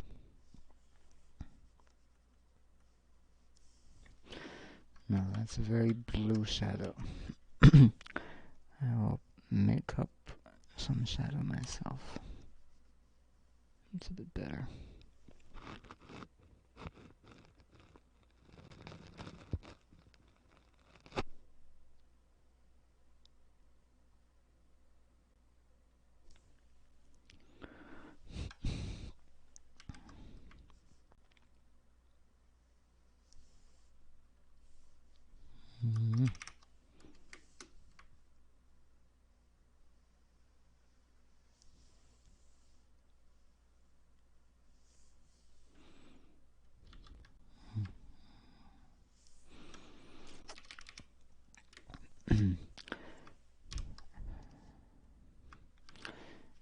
We are nearly done. Just a bit more shadow here and there, but that should be pretty much it.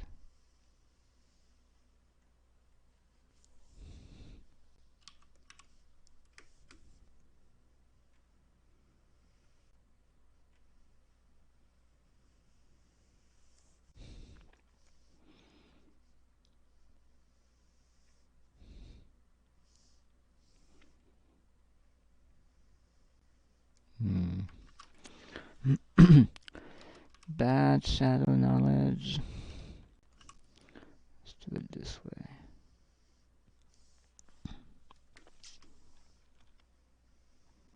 I don't know if the ability to think about shadows is related to the brain, this part of your brain that is good at thinking about things in 3D. Maybe I just suck at both.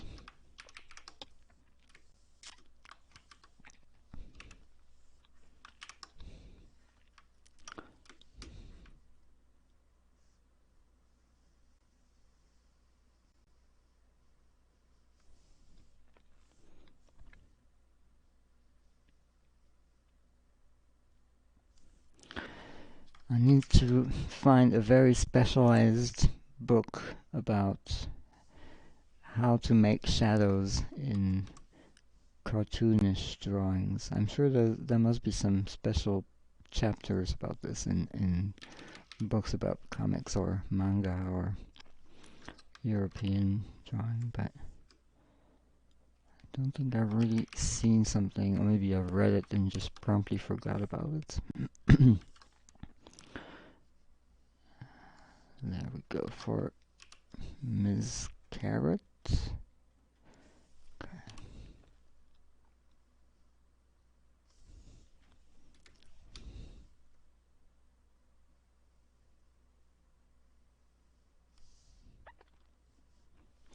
No, shadow should not be here. It should be under the hand, not above the hand. Let's try again.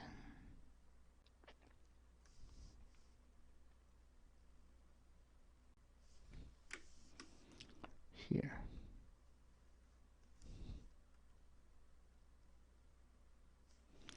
That is more normal. Oops.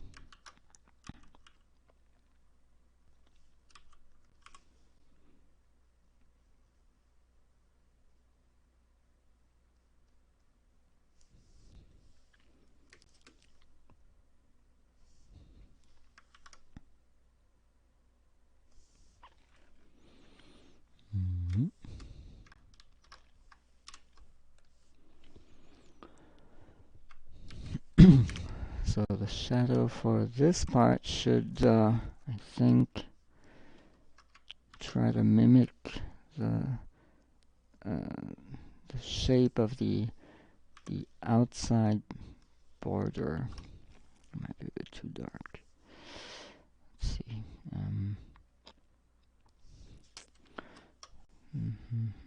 So if I do something,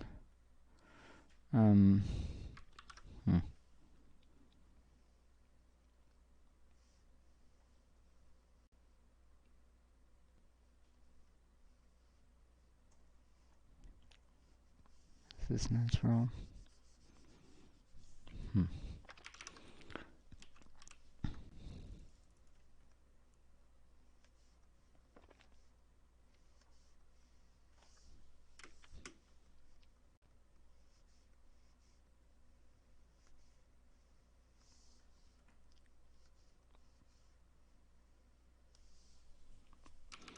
Okay.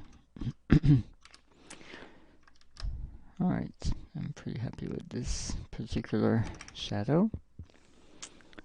And that's rare enough for me to mention it. Be happy with a shadow. Okay. I think my that's all folks should be in white. But I wonder if I should just duplicate it and have one white version and one black. Let's see if I can make this work.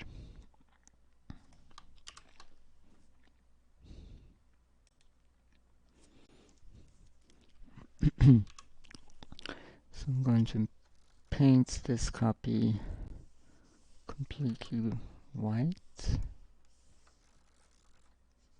What's going on?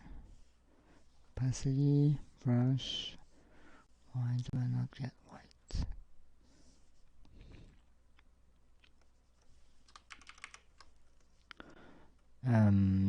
What did I do?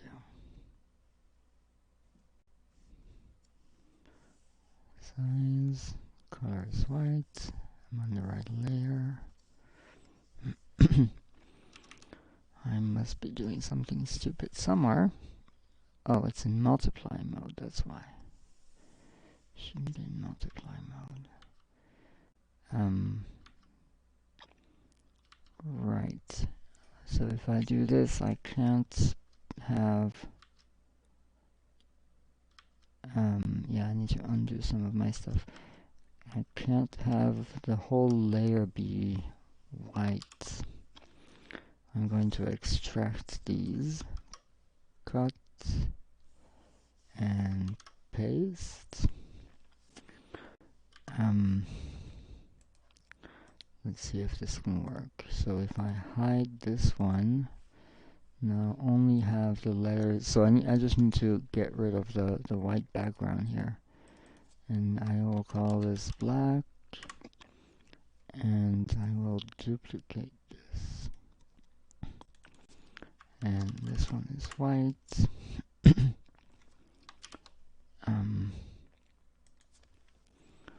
see if this works.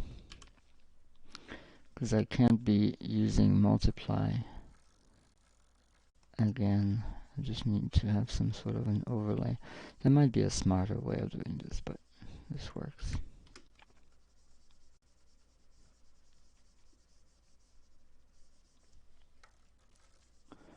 White, white, white.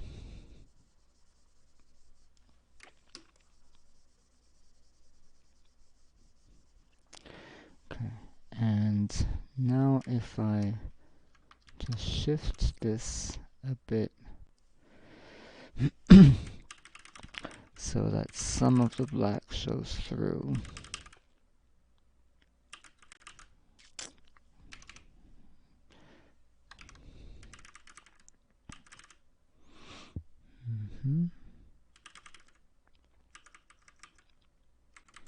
Give some impression of volume.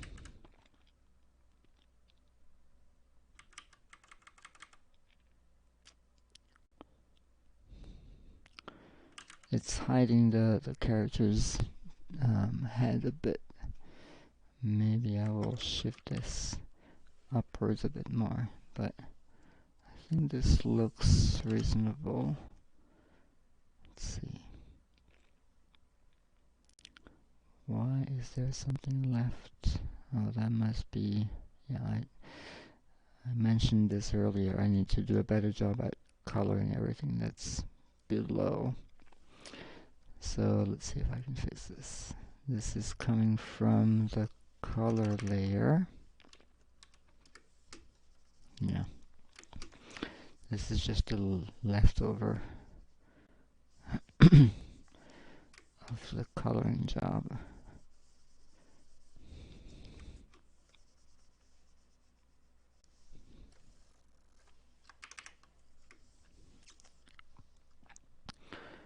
Mm-hmm.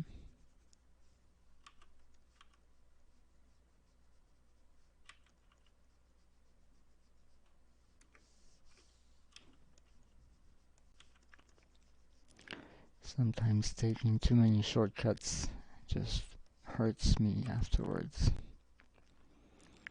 I end up spending more time than doing it properly in the first place.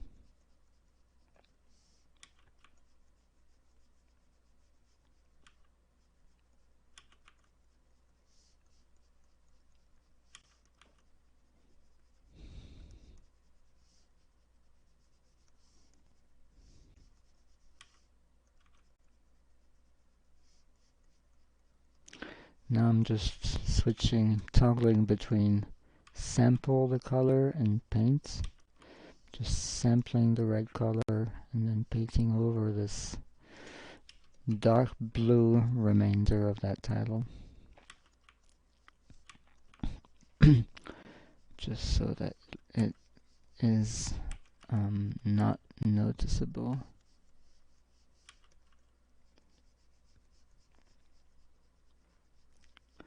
After it's erased.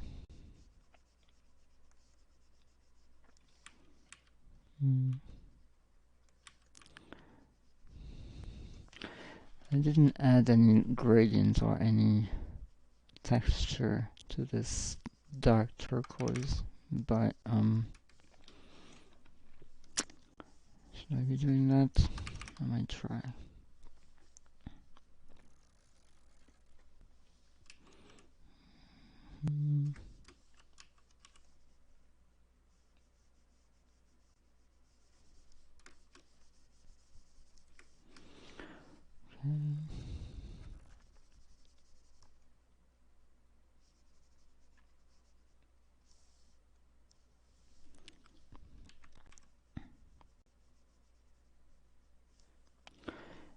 Okay, what's left?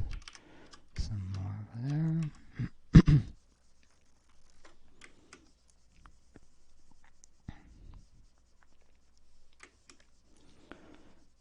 Drawing is patience,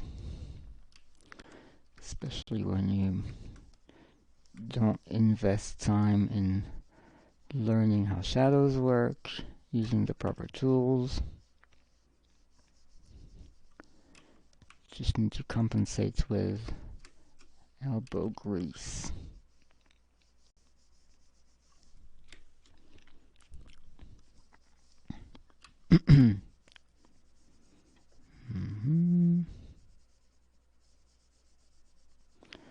Getting there. All that to avoid hiding the character's heads with the letters. It will be worth it, I think.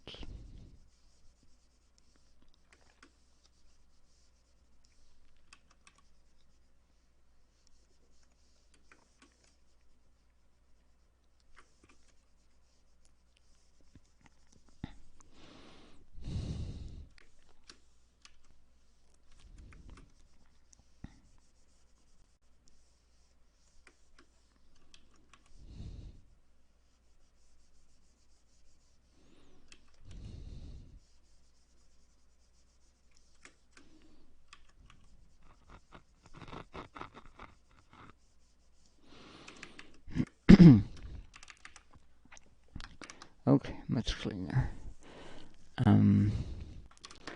Let's see. Should I try having some sort of background on this guy?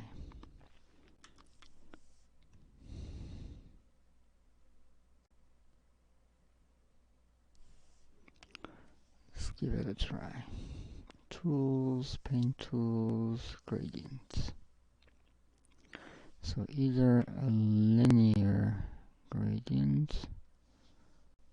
Well, this one is radial, but it's not bad.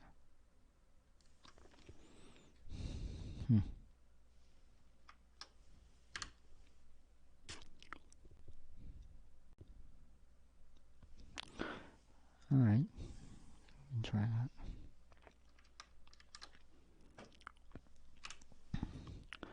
And now I can move these freely around without any issues.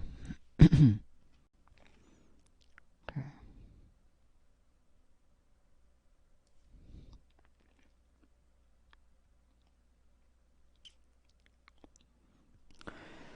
Okay, I think I'm happy for now. I'll remove this layer. And let's see, I've never even saved this drawing. Good thing that my stuff didn't crash. That's all, folks. And I'll just put it here. Okay. I think this is good for now. I might polish it a bit more later, but that's nice. All right. I can't really use this drawing in this particular stream, but I will definitely use it for the next one.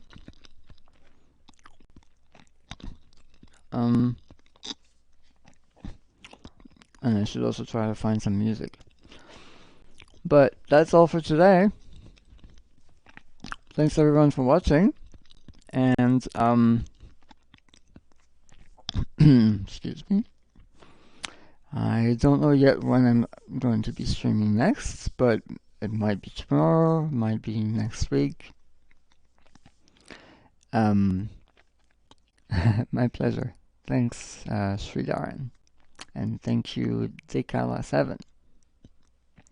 I hope you found it relaxing or interesting and or entertaining and or not too boring, or maybe